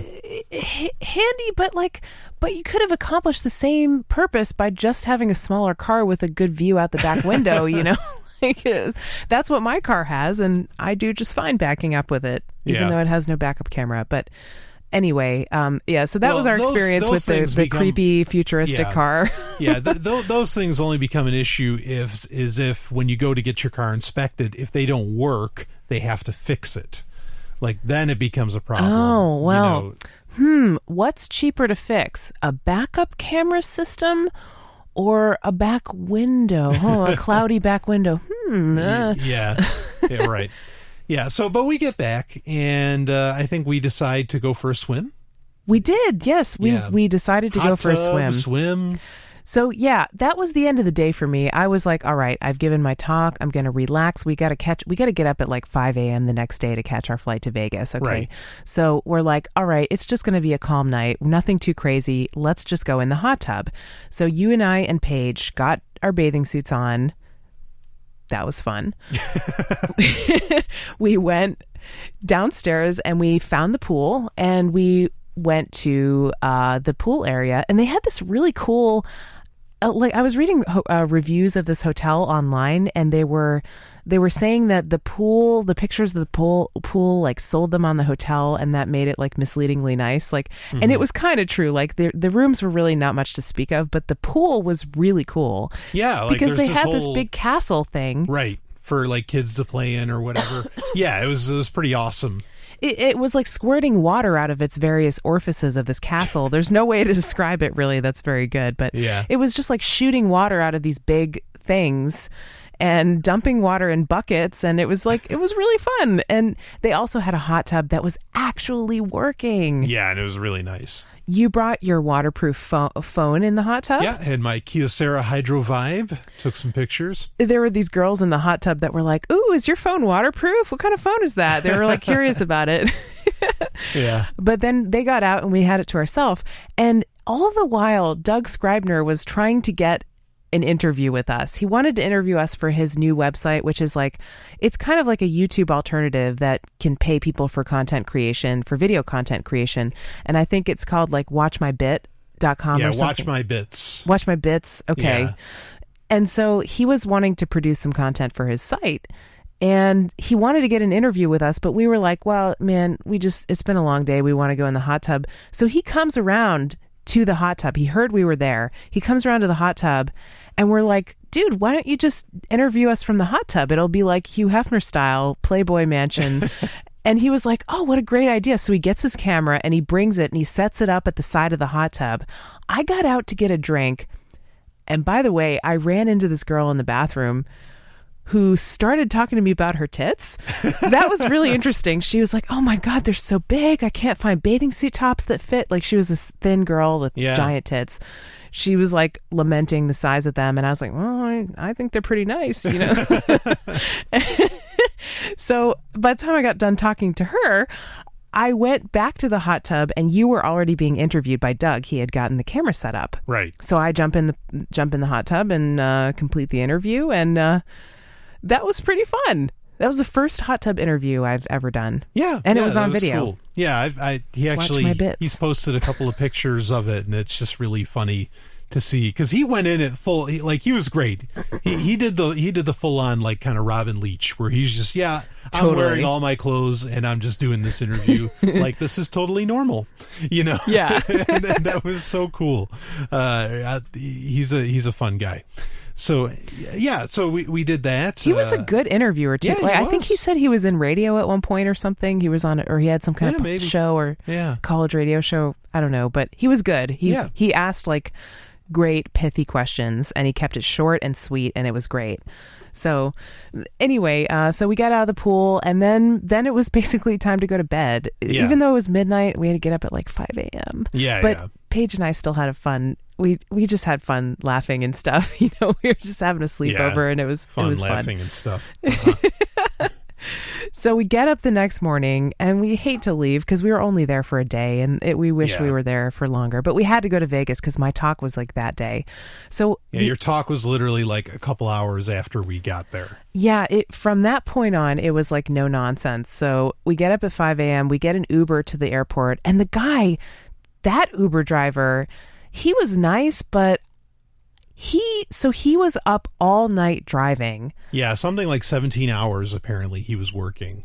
Yeah, and then like I was talking to him and I was asking him like, had you been out all night? Like, the guy, he looked great. You wouldn't have known he was out all night, but he must have been exhausted. He was driving all fucking night. And then he was saying he was going to try to go to church afterwards. We were like, dude, go home and take a nap. You don't have to go to church today. Like, give it a break. Yeah, that was the guy taking us on the way back to Orlando International. Yes. Yeah, right. Because when we got to Vegas, no Uber.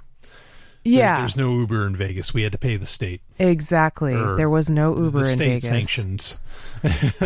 Yeah. So that guy. You're damned if you do and you're damned if you don't. As far as like, you know, your choices is Uber or taxi. And it's like, it sucks whoever you're going to pay. Yeah. You know, unless maybe there's Lyft. Maybe Lyft is somehow, you know, slightly better. Well, that's what I was going to say. Like, so right after, so at the tail end of this trip, after this ride to the airport happened with the guy who said he was going to go to church, I heard on Free Talk Live, they were reading an article about Uber from a socialist mag. Okay. Right. From a e-mag or some, what do they call it? An e-zine. Shit. It's late. Okay. From an e-zine, which has a socialist bent. And it was talking about Uber and how shitty they treat their employees and how basically they kind of suck people in. They get them to buy these cars with financing that Uber helps provide them. And then they lower the rates so that the drivers are kind of fucked because they've invested all this money in a car and now they have no way to pay it off because their rates are declining. And then Uber's basically like, well, it's not our fucking problem. They can deal with it. There's too many drivers out there, you know, and they don't really have any sympathy for these employees, but that they kind of snared into the situation. And then there were people in this article saying like, oh my God, when people get in my car, they want to talk to me about how great it is to drive for Uber, and I just smile and nod, but I'm really like dying inside because it fucking sucks. I have to drive all night just to make ends meet. I have to drive twice as long to get as much money as I was getting before, and I have car payments. And, they were talking about LA specifically. Yeah, they were talking about LA, right? Right. But I wonder what it's like in other markets. It can't be that different. They're a big company. Supposedly it hasn't changed yet in other markets. Like LA is seemingly almost a test market for what happened. But all the same, it's it's just a matter of time. Yeah, and I was like, oh shit, and I thought about the guy or the two drivers that we had with Uber, and I was like, shit, I wonder if they were really unhappy. I mean, the first woman she seemed very happy and jovial. Yeah, she was joking around with us. Yeah. She was having fun.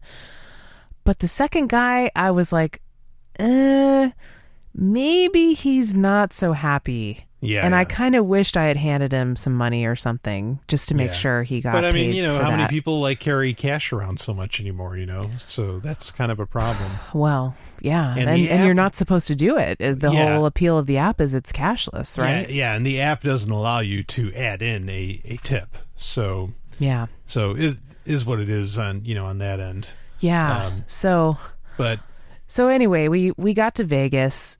We get to Vegas. The flight leaves the airport at like 8 a.m. We get to Vegas and it's pretty uneventful. We get there on time and excuse me, the flight was supposed to land at like 10 a.m. and my talk was at 1 p.m. So there was like 3 hours in between. And that includes getting from the airport to the hotel, checking in, putting the stuff away, freshening up, and getting ready for the talk. So I was going to do this talk at the Inside Bitcoin's Vegas conference with Jonathan Mohan, he's cool. He's the founder of Bitcoin NYC, which is one of the biggest Bitcoin meetups in the U.S. and one of the earliest, or the earliest one perhaps. He's been in it for a long time. And so he's great at explaining to newbies, and that was what our talk was about. It was like, if you're a beginner and you don't have a complete clue about Bitcoin, come to this talk and we'll clue you in. Because it was a 3-day event. The first day was just workshops. And so you were the very first workshop, which is a great way to start off an event, in my opinion. I give Stuart credit for, thinking that out. Yeah, that was a good call. Yeah. Yeah. I thought that worked out pretty well. I mean, a lot of people ended up coming to our workshop who didn't have a clue about Bitcoin or had never used Bitcoin before, even though they're at a Bitcoin conference. Right. There was one guy there who was kind of like afraid of it. Like he was asking a lot of questions. And then we got to the portion of our talk where we were doing like this live demo and we were going to send people in the audience Bitcoins and have them send it to the person next to them so that they could experience sending and receiving. And this one guy that was asking all these questions, I came up to him and I said, "Oh, let me send you some Bitcoins." And he was like, "No, that's okay. No, I don't want them." He was like sketched out by the idea of like touching Bitcoin. Like if this might be illegal, shit, So anyway, so we get to Las Vegas, and we pile in one of these state-sponsored shuttles. Not state-sponsored, but state-sanctioned licensed shuttles, because there's no Uber. Yeah. And we get to the Flamingo, which is the hotel where it's at. First of all, the Flamingo, everything is pink. Yeah, it's awesome. They even had these it's like you lights. walked into Miami Vice. It really was. And they had live flamingos outside their buffet too. And so everything was pink. We get to the hotel room and there's even a light you can turn on in the bathroom that like projects a pink hue onto the bathroom wall. So it looks like a porn set basically. Oh, I know. People should see some of the pictures I got. Never mind. They were great. There were great rooms. I mean, they had these benches that looked like they were just made for a porn set. Like it was very like it reminded me of like Austin Powers, but like set in the 80s and 90s instead of the 70s. You know, it was like very like, hey baby, if you actually, are you feeling horny? If you look on my Twitter page, my cover photo, I don't know what they call that on Twitter, but my cover photo is actually a picture you took of me on that porn bench and you can see Caesar's Palace, just outside of it. Flashing a sign of approval to your Illuminati overlords, of course. Or hiding your lizard membranes. I'm not sure which one it was, but maybe both. But yeah, and they had these brochures in the room about this club that you could go to basically meet people for sex. It was great. Yeah, it was cool. Not that we were looking to engage in that, but it was cool to see like a swinging hotel, Yeah, and it wasn't like last year. It wasn't like the MGM where it was all smoky, where it was too much. It was just, it was just a nice hotel. I mean, for all the MGM Grand's vices, it actually wasn't sexy. That's the thing. Yeah, it was like it had all this food and smoke and alcohol and a big mall and walking around at 30 minutes from one end to the other. Right. But there was no sex. I mean, there were hookers walking around, but there were no strip clubs really. There were no. Yeah. There were like cigarette promotional models, but there was no sex. Like it was very asexual, whereas the Flamingo was sexy. Yeah, right? I agree. Yeah, very much. It was very sexy. And it was smaller. That was it was great. smaller. It took no time to get to the Inside Bitcoins conference. Good from move, our room. Inside Bitcoins having it there, because that was just way more pleasant. Yeah, absolutely. It was cool. And before I talk more about the actual conference itself, boy, the buffet at the Flamingo. Oh, it was great. Amazing. And Johnny Rockets there was great too. We definitely had fun at Johnny Rockets. Oh man, and the buffet. I broke some paleo, let me tell you. But yeah, that's, me too. Well, what happens in Vegas, right? But since being back, we've been awesome. Like we've been rocking our whole diet and exercise. Yeah. We look good. Yeah. But that was pretty wild. Met up with some friends there. That was nice.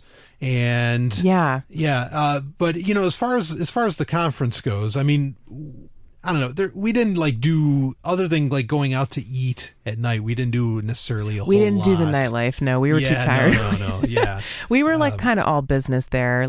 I had sworn up and down that I was not going to make that trip a business trip. Let's Talk Bitcoin wasn't paying for my trip, so I was like, I don't owe them anything. I'm not going to do too many interviews. I'm not going to because people ask me to do interviews at conferences. I'll go to these Bitcoin conferences, and companies, sometimes scammy companies, sometimes great companies, but sometimes scammy companies will come up to me and say hey, let's do an interview for Let's Talk Bit. Can you interview me? And it's like, I'm not there to just be your marketing person. Yeah, you're going to have to pay me if you want that, but I'm probably not going to say yes anyway. but we try to only put content on that's valuable outside of just being self-promotional and markety. Right. Because that's not, nobody's going to listen to the podcast if it's just a giant infomercial unpaid for these fucking companies, I think, and I know a lot of criticism gets leveled at Adam B. Levine.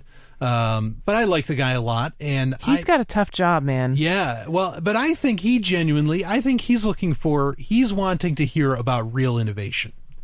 And, yes, I agree. And on the floor there, now, first off, I want to say that this year's Inside Bitcoins Las Vegas was a fine conference. The antithesis of overall, last year's. It was great. Yeah. I had a good time. But there were very few people on the floor there.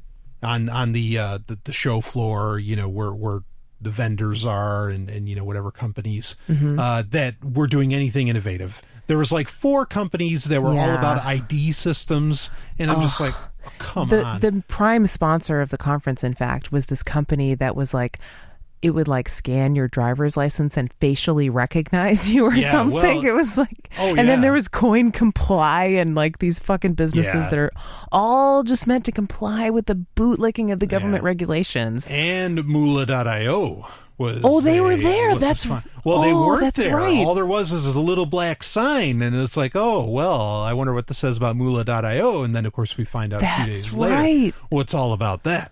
Oh, boy. Yeah. So nothing that innovative there. I mean, it was nice. I got to talk to a few people, hopefully got a few advertisers for Free Talk Live, which was the only thing I was really planning on getting out of going to to this conference for myself. I mean, you were going there for a talk and whatever, and you got a lot of great interviews. Well, yeah, that's what I was actually about to say before, was that I was thinking, okay, I'm not going to make this a conference where I work my ass off doing interviews for Let's Talk Bitcoin, because they're not paying for me to go here. So, I'll do interviews if they come up, but I'm not going to kill myself, basically. Right. And what ended up happening was that I got inundated with offers for interviews. Some of them really good. I mean, I got the chance to interview Patrick Byrne. That was the apex. That was awesome. Yeah. I love talking to Patrick. He's awesome. Yeah, it was great to meet him. That was really cool. Yeah, so got to do that, and also interviewed some other cool company. I mean, like Airbits was cool. The Block Tech Group was cool. Very cool. Yeah, so like there were some great interviews that happened there. But by the end of the day, we were tired, so we really didn't do the nightlife thing. We kind of just had some dinner, and that was our sin that we indulged in, was the sinful carbs in the buffet. Yeah.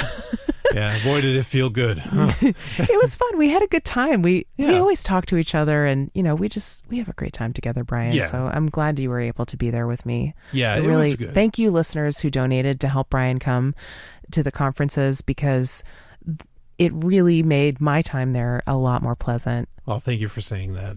Yeah, of course.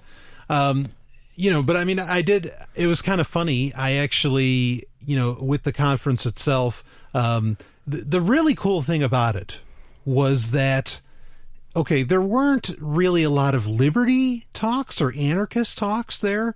There was plenty of crap about law enforcement, regulation. We didn't go to any of that shit. No, we didn't. We didn't. We did go to an LITECOIN talk, and we caught both keynotes of Dan Larimer and Patrick Byrne did. But this was the cool thing, is that the moderators for all of these panels, these panels with just these disgusting topics, were all anarchists. It was like libertarians just kind of took it by storm. Like, it was great. There were lots of them there too in the audiences. Like, Julia Toriansky was there. Okay, it was great to see her.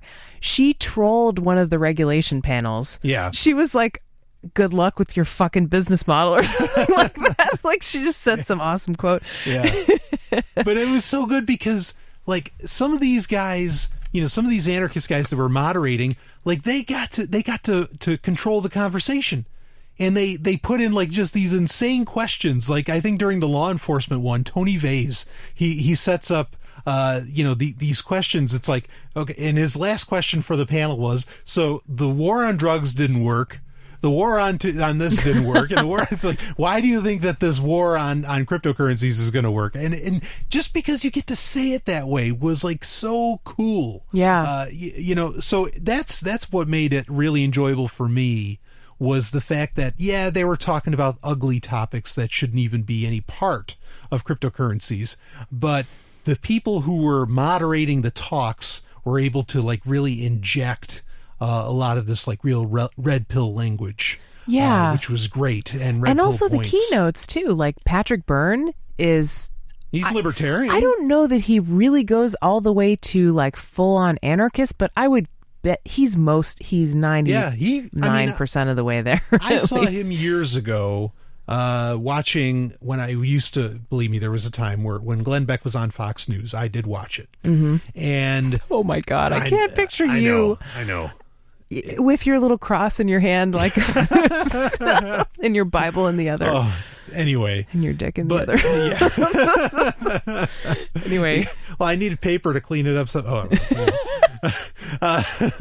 Anyway, I'm watching Glenn Beck, and they're having this interview with Patrick Byrne, and he's talking about the Federal Reserve and how they're like, controlling all this stuff.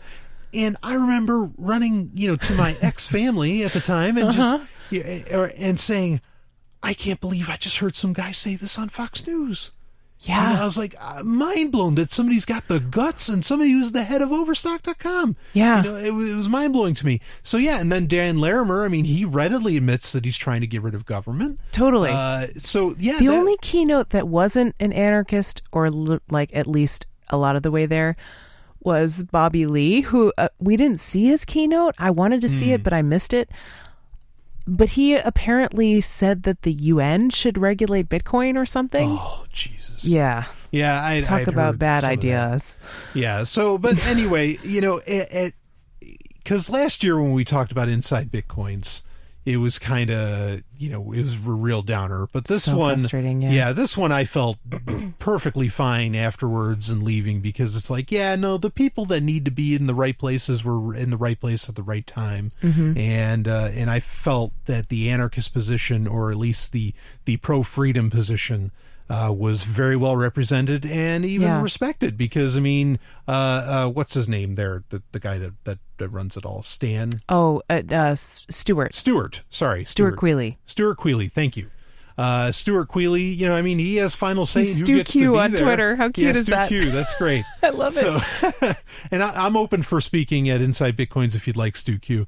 But tweet it at him. Yeah, maybe. But anyway, he set this up, and he was happy to get Dan Larimer and all this. So I appreciate his point. Or I appreciate that he allowed for that. I really do. And he definitely knew, like, whoever was organizing the conference, I know it was him and probably a team of other people, but they really had their act together a lot more this year. Yeah. And I'm not saying that to be mean to them last year, but like it was more coherent. It was more well planned. The logistics were better. There was a press list that was coordinated to try to get more press to come out of it. It was just way better planned out, and it showed a better knowledge of the industry. So it was good better for them. Yeah, it was better than New York too, though. New York wasn't wasn't like that bad, but anyway. Yeah. So we did catch an altcoin panel. I don't want this to go over 2 hours much, so maybe we're just having so much fun. Yeah. But okay, I probably agree with you, Brian. We probably should stop soon. But anyway, we did catch an altcoin panel that Stephen Michaels actually moderated. That was pretty good. Yes, another anarchist moderator. Yeah. I don't want to put words in his mouth, but he's maybe definitely... he wouldn't use that term, but he's pro-voluntarist. Yeah, definitely. He is pro-liberty all the way, and just a cool guy, he's real cool. And who else? Brock Pierce was on there, and some others. And on this altcoin panel, and you did a little trolling of your own. I didn't did. You? Well, I'll admit it. I kind of shamed a lot of the people there. It was a packed room, and because they were talking about what's the viability of altcoins? Are they worth our time? All this stuff, and there wasn't exactly like a definitive conclusion to any of that. I didn't necessarily feel, but then they had time for a couple questions at the end, and so I ran up to ask a question. And I had told you what the question was ahead of time. And I said, pretty much, I said to them, it's like, okay, you're telling me, I said that I said, I'm an ad exec with Free Talk Live. Free Talk Live has been quoted by Gavin Andreessen and Roger Ver and many others to be one of the integral sparks that got, one of the integral things that got Bitcoin where it is today. I said, and that's because Bitcoin was marketed on Free Talk Live. Like there was advertising for Bitcoin businesses, for Bitcoin in general. Roger Ver's been advertising on it for years now. Yep. Since 2011. Okay. Gavin Andreessen has lunch with Ian and Mark, on a somewhat annual basis. Didn't Gavin actually say that he thought Free Talk Live talking about Bitcoin and promoting it for so long was actually what made Bitcoin catch on? Yeah, that's pretty much it. And so I posited to them, these altcoin people, it's like, did you ever think that the reason everybody thinks your altcoins are a joke is because you don't market it? Is because you don't advertise the fact that you're out there? And specifically you said TV and radio, because TV, right. They do market them, but they stick to Reddit and Twitter, which is free advertising, and it is full of scammers. Right, but that's the thing. It's they're amongst all these scammers. Yeah, but that's the thing is, how could anybody take an altcoin seriously if all they're doing is advertising on Facebook and Twitter? I don't think those venues don't work, in my opinion. They don't. Okay, but B. I mean, people know, it doesn't cost anything to advertise in those venues. If you're on radio or you're on TV, I don't care how antiquated someone thinks that those mediums are. Okay, Free Talk Live is also a podcast, and that's not antiquated at all. That's the new hotness. All right.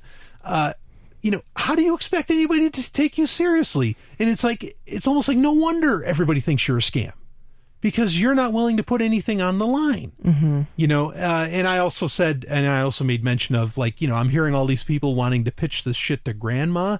And it's like, well, how can you reach, and I mean, and I've said this on Sovereign Tech before, but I mean, you know, how can you get this stuff to grandma if you're not reaching out to the venues in which she listens to? And that, you know what the panel said? They said it's not time for that. And it's like, wait a minute. Yeah. Wait a minute. One of them even said, we're hoping to like catch on. We're hoping to advertise to like her grandson by Reddit, and then he'll teach grandma about Bitcoin. When that's crap. It's crap. I know. I never wanted to talk to my grandmother. I wasn't going to teach her shit. Yeah. You know? Yeah. I mean, I told one of my grandmothers about Bitcoin, and the first thing she says is, "Oh, that's probably illegal." Yeah.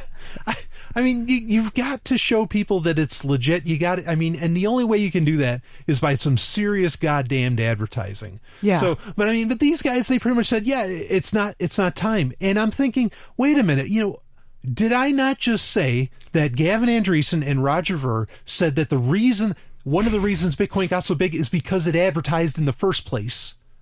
Yeah. But then they're saying, no, it's not yet time. No, hold on. You know, which is it? You know, this isn't chicken and the egg. We actually know the answer to this one.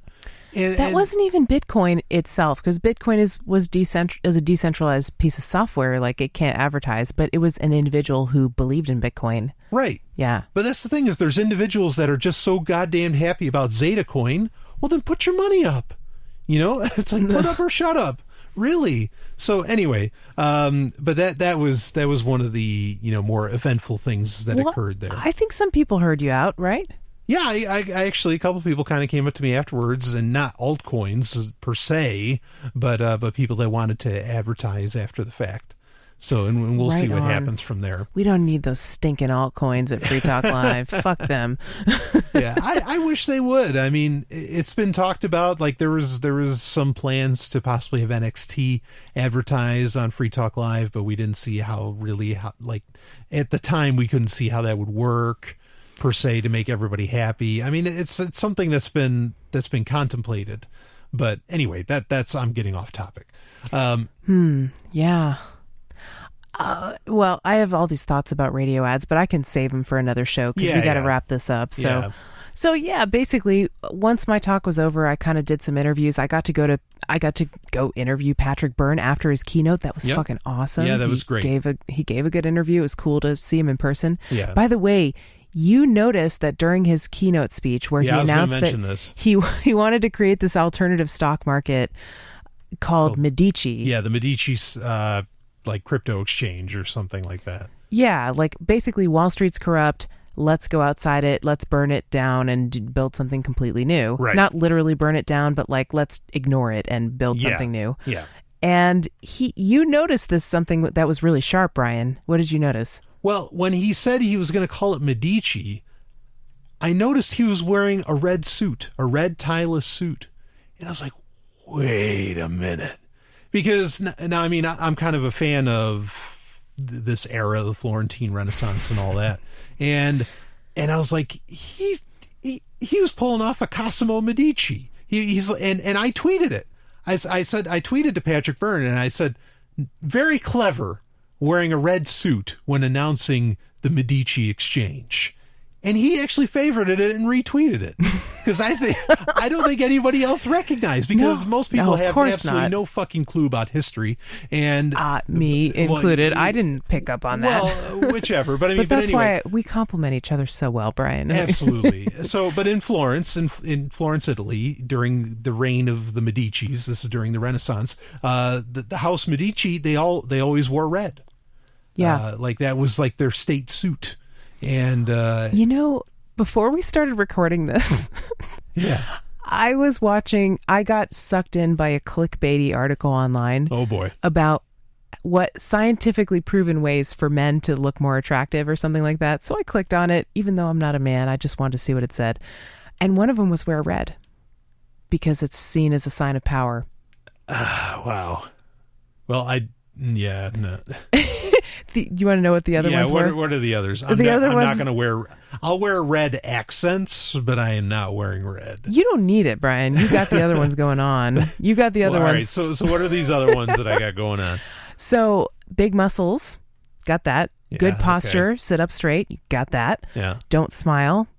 Yeah, by and large, I don't smile that much. See, I love your smile. I think your smile's really sexy. I appreciate that. But I think some a lot guys might disagree, but they're anyway. better off not smiling. Yeah. The other one is heavy stubble. Like have a Oh yeah, have some stubble. not quite a beard, but like heavy stubble. Yeah. That works for some people. Yeah. It works for rocking that you right now, actually.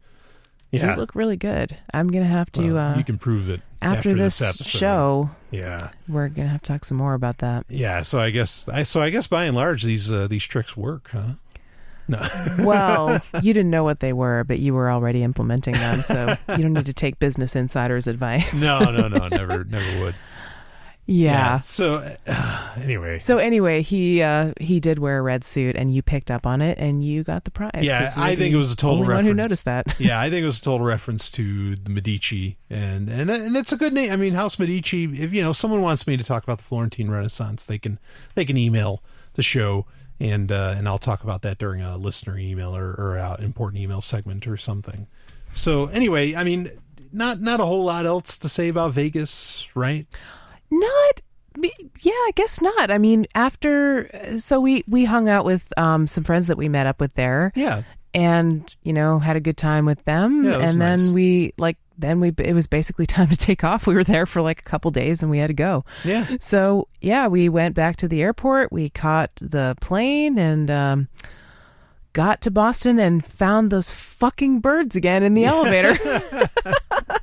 And our rancid Indian food that was in the car. There was no trash cans in that goddamn in that fucking garage. There was no trash cans around. Well, Brian, we can't have trash cans in the garage because terrorists might find it and put a bomb in there. Yeah, geez. Even though there's trash cans right next to the TSA checkpoints and things like that. Just saying. There's this meme out there that goes around where it's about going through the TSA and they're like showing a picture of a full water bottle and they're like, might be explosives, can't take through checkpoint. Instead, throw in garbage pail right next to checkpoint. Yeah. Yeah. Yeah. So anyway, we drove home and well, we couldn't get out of the fucking parking garage. That was the other issue. I couldn't find the exit. Yeah. It was like a maze to get out of too, just like it was a maze to get into. Yeah. So after like a half hour of driving around, this is so sad. Like all we wanted to do was go home. It was midnight. We're like, oh God, just get me the fuck out of here. Get me back to New Hampshire. We found our way out the maze finally after a few wrong turns. We paid the exorbitant fee to park. I mean, I guess it's private property, so it's really not like an extortion fee, but it's not like the most voluntary of parking arrangements, I would have to say. Yeah. And then we flew out of the city. Flew in the car. We drove out of the city, and immediately, as soon as we got to New Hampshire, I started to feel better. What was that billboard we saw on the way home that was like, "We'll tell you what to think" or something? Do you remember that? Oh, I don't remember. There was some billboard we passed by that was really creepy in its wording. There's a bunch of creepy ones in Boston. Yeah. I don't know. Really weird billboards. Yeah. Although there was a cute one. My favorite billboard that I saw driving back was a picture. It had a picture of a giraffe, like poking its head onto the billboard. And it said, "The bank was a zoo today. Glad I had mobile check deposit." I thought that was so cute. That was clever. That was good. That's great marketing. It didn't rely on sex. It didn't rely on tacky, nothing not wrong with funny. it relying on sex. Well, there is when it's trashy, it wasn't just selling the sex. It was making a cute joke. Yeah. And using an image that was cute of an animal. And it worked. It made me laugh and smile. And I was like, mobile check deposit is good. Yeah. So anyway, that was my favorite billboard. Yeah.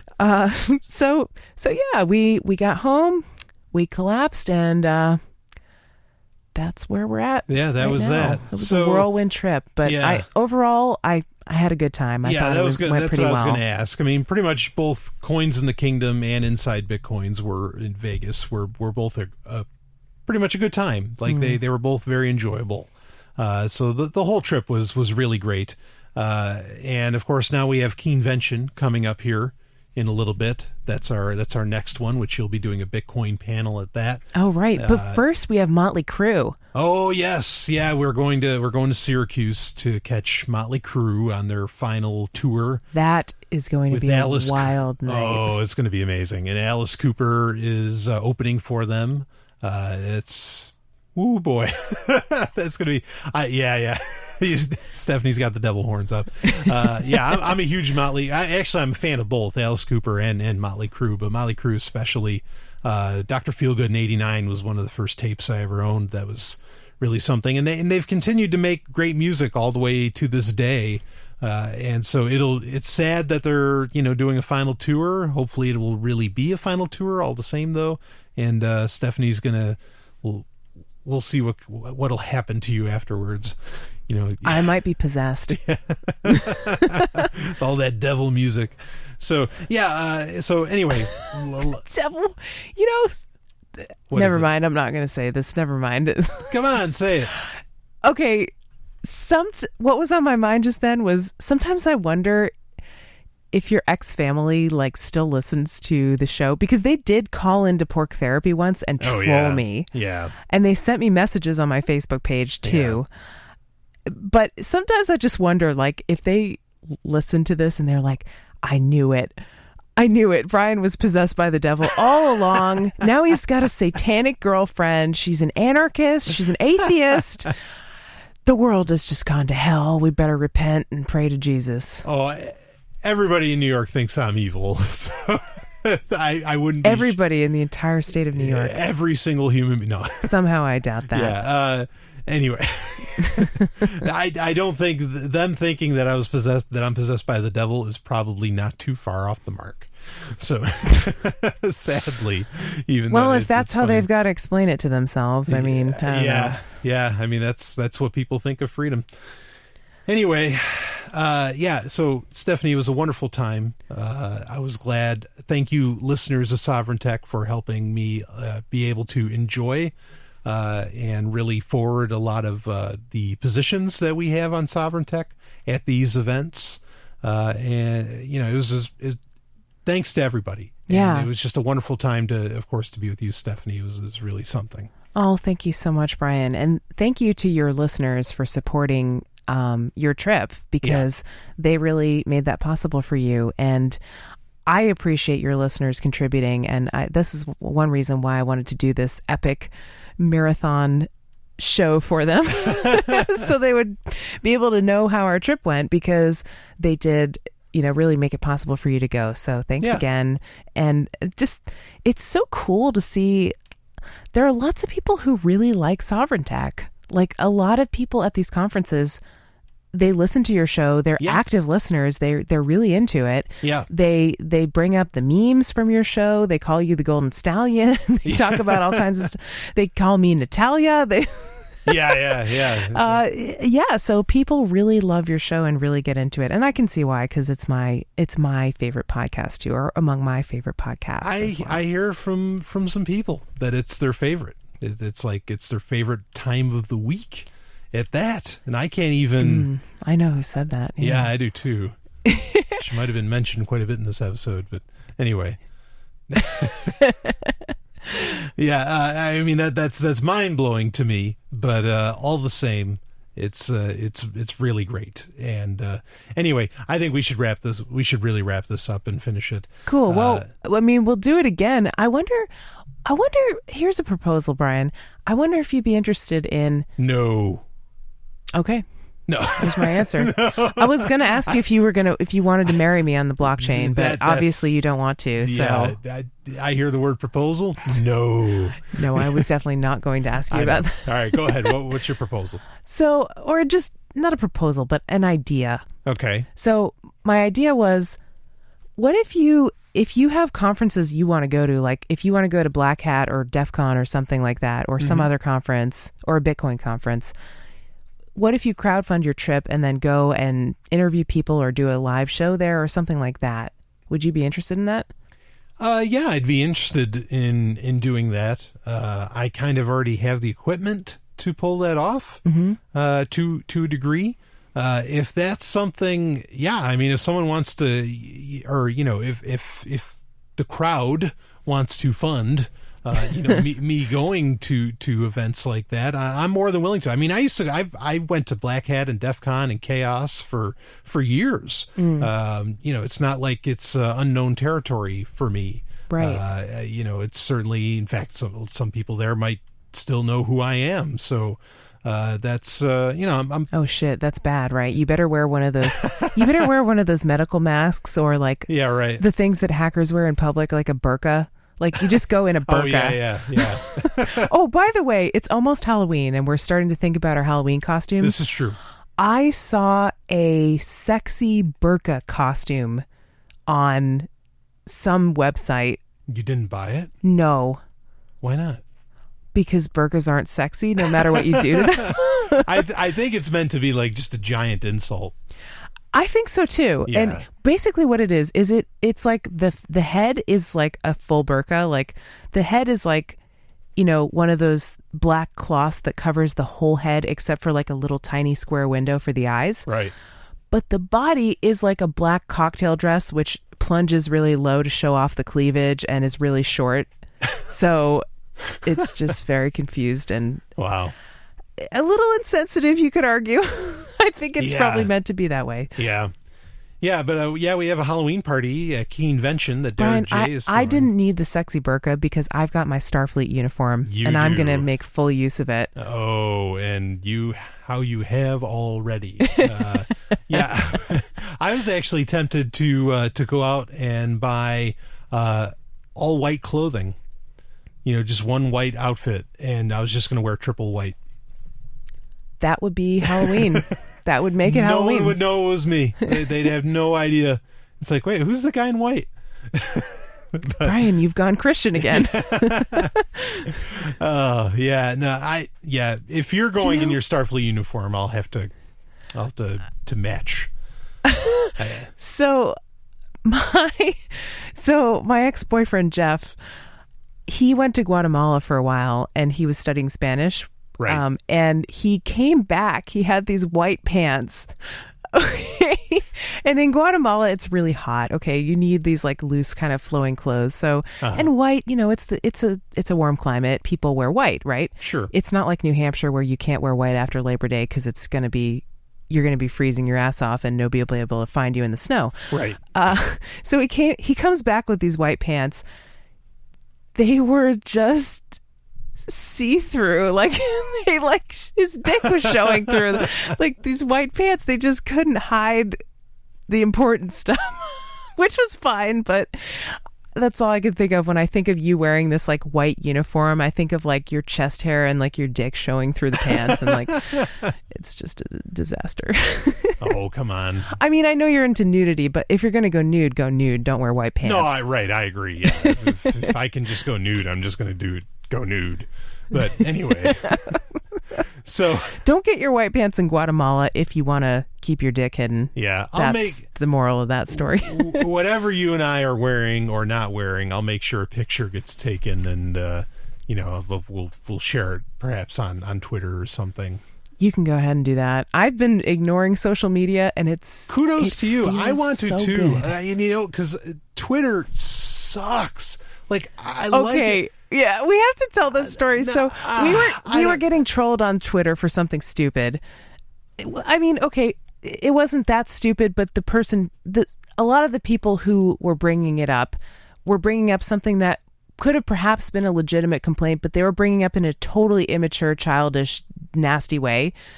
And at first I was kind of bothered by it, but then some guy tweeted at you, a guy with a profile picture, an account on Twitter with a profile picture of a black guy tweeting about Rwanda, was it, or Uganda? Supposedly from Uganda. Uganda called you a okay, yeah. Like, he tweeted at Brian Sovryn. Yeah. You are a yeah, or at Sovereign Tech, but yeah. And then I just realized how stupid it all was. Yeah. And then I just laughed. But okay. Like, and I mean, that's the thing with these trolls. Sometimes they're serious, sometimes they're not. Sometimes when you catch them, when we catch them off guard, then they, back off and they're all cool. Like, because this same guy suddenly said, it's like, what are you doing tweeting about this? It's like, tell us everything you know about this situation. Okay. or he didn't say about the situation. He says, you won't tell us everything you know. And I said, all right, I'll tell you everything I know. And I got this into 140 characters. I said, there is no God. Capitalism is a bad idea. I spelled that with a K. I said, I heart blockchain tech. Sex is good and anarchy is truth. It's like, that's all I know. And then he just shut up after that. Like, it was right on. Anyway. The trolling is just so goddamn toxic. Not that it gets to, because I talked about Gamergate in the last episode of Sovryn Tech. Okay, I think there's points where like it's just bullshit, like it's made up crap. Yeah. But yeah, sometimes there's people that are really just trolly and whatever. And honestly, it's still kind of true. Google Plus is like the most efficient, the most advanced social media platform out there. But I just can't. I don't know. I can't bring myself to really use it. I don't want to use any of them anymore. I'm so sick of it. Yeah, and it's so awesome. I'm so proud of you for not, like, you really haven't posted anything in months, I think. Yeah, thank you. I'm still working it all out in my mind. I'm still processing it all, but I reached a point where I was like, this isn't adding anything to my life. It feels like social media feels like an unpaid full-time job that I can never be done with, never catch up to. And it's just like, I have enough of my own problems, okay? Like, I don't need to be seeing other people unloading their emotional baggage on social media. Right. And then processing that on top of all my stuff that I still haven't processed. Sure. So I just decided, okay, I'm going to kind of take a break from it.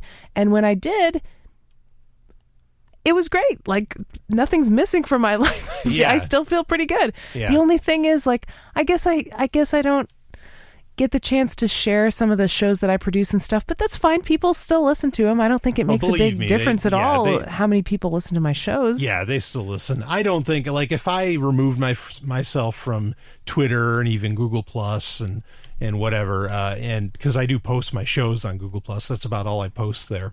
Mm-hmm. And people could email me and tell me differently if they think differently. But I mean, I don't think that my social media involvement has any bearing on my show. At least not for me personally. It's really only when someone else shares it that maybe it gets somewhere. But for me to promote it myself, I don't know if there's a net benefit there. Yeah. But so I don't know that works. And as far as like the personable benefit of it, I don't know. I've talked about this before on Sovryn Tech. Usually the people, like a lot of the people that are really cool that I really want to talk to and whatever, we usually end up seeing each other at various points, even if we're maybe not every day or not as often as you want to, but often enough. But yeah, it seems like the meaningful conversations don't happen on social media. They just can't. Yeah. It's not the right forum for it. Yeah. The meaningful conversations happen off social media, and by focusing on social media, you actually take attention away from meaningful conversations that happen in real life. That could happen. And they're not because you're so busy on, but... Yeah, no, I was. I mean, honestly, there's an opportunity cost to spending time on social media. Yeah. It sometimes can come at the expense of real life relationships and sort of living your life off of Facebook and Twitter and whatever. So... I get that, like, a lot of people are lonely and they don't have many people to connect with in their local area, and they can be great tools for that. But then there's a danger when you realize suddenly, hey, all my friends are on Skype. Like, if I go away for a week, there's no one to water my plants or feed my dog.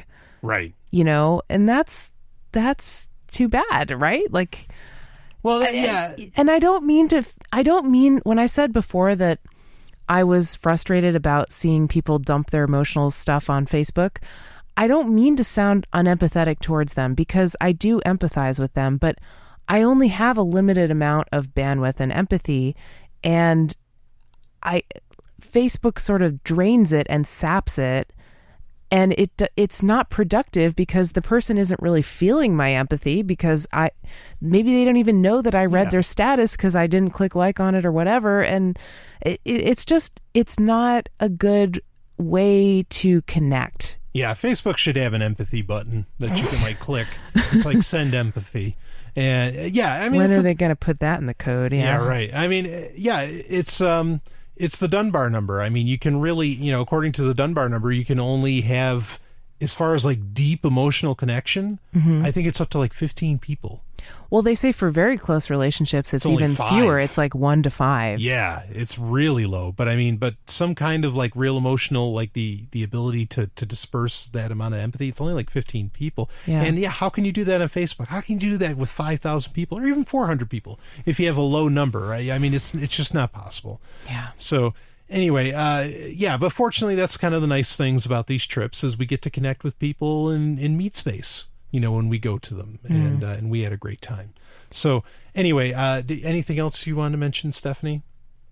Where did that term come from, meat space? I don't know. I heard it a long time ago. But I use it as much as I can. That is like the space between your thighs for your meat to go. No, that's called the gooch. No, the space, not the taint. Oh, not the space between your legs. That's the meat space. Well, it ain't your balls and it ain't your butt. What am I going to say? That's ridiculous. Yeah, I don't know. I like calling it meat space. Yeah, I like it too. It's just I wonder where that term originated. If you know, you can tell us. Don't email don't email Sovryn Tech because Brian doesn't want your email address. He doesn't want to collect your email address so he can scammily market to you. Bitmessage him instead. Yeah, use Bitmessage. You can even do it anorously. Yeah, it's in the show notes. The Bitmessage is in the show notes. Anyway, well, Stephanie, thank you so much for doing this. Looks like we're going to be a bit over 2 hours. And if... we're giving them their money's worth. We are really giving it to them. Yeah. Great. Well, this has been so much fun. Thank you, Brian, for having me on your show. It's always a pleasure. Yeah, let's go downstairs and the pleasure will continue. Yeah, let's let that continue before we go to sleep. We better save this recording too. Yeah. This is going to be a fucking disaster if it crashes sometime. Yeah. Okay. All right. Carpe Lucem, everybody. I'll see you. That wasn't very good. Carpe Lucem. There's. Enthusiasm. I know it's 3 a.m, but just enthusiasm. Can you muster it? No. You had liver this morning. No. Yeah, I got the liver. I eat it once a week, and it's just I'm doing it for my health. Drowning in mustard. Yeah, lots of Chipotle mustard. Carpe Lucem, everybody. I'll see you on the other side.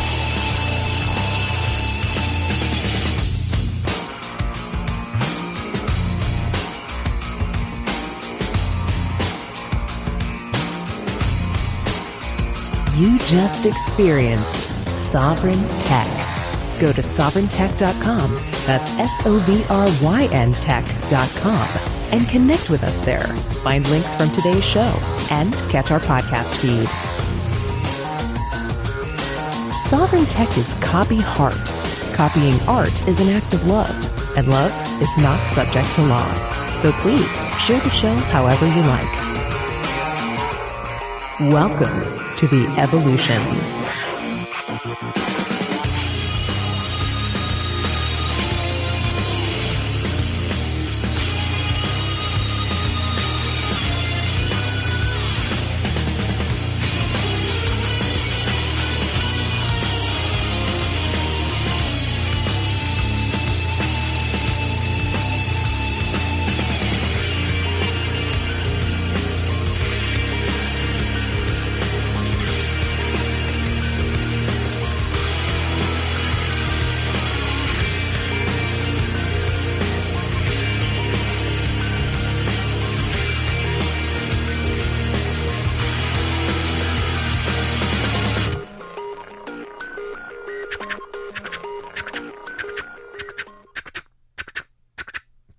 Is a golden stallion.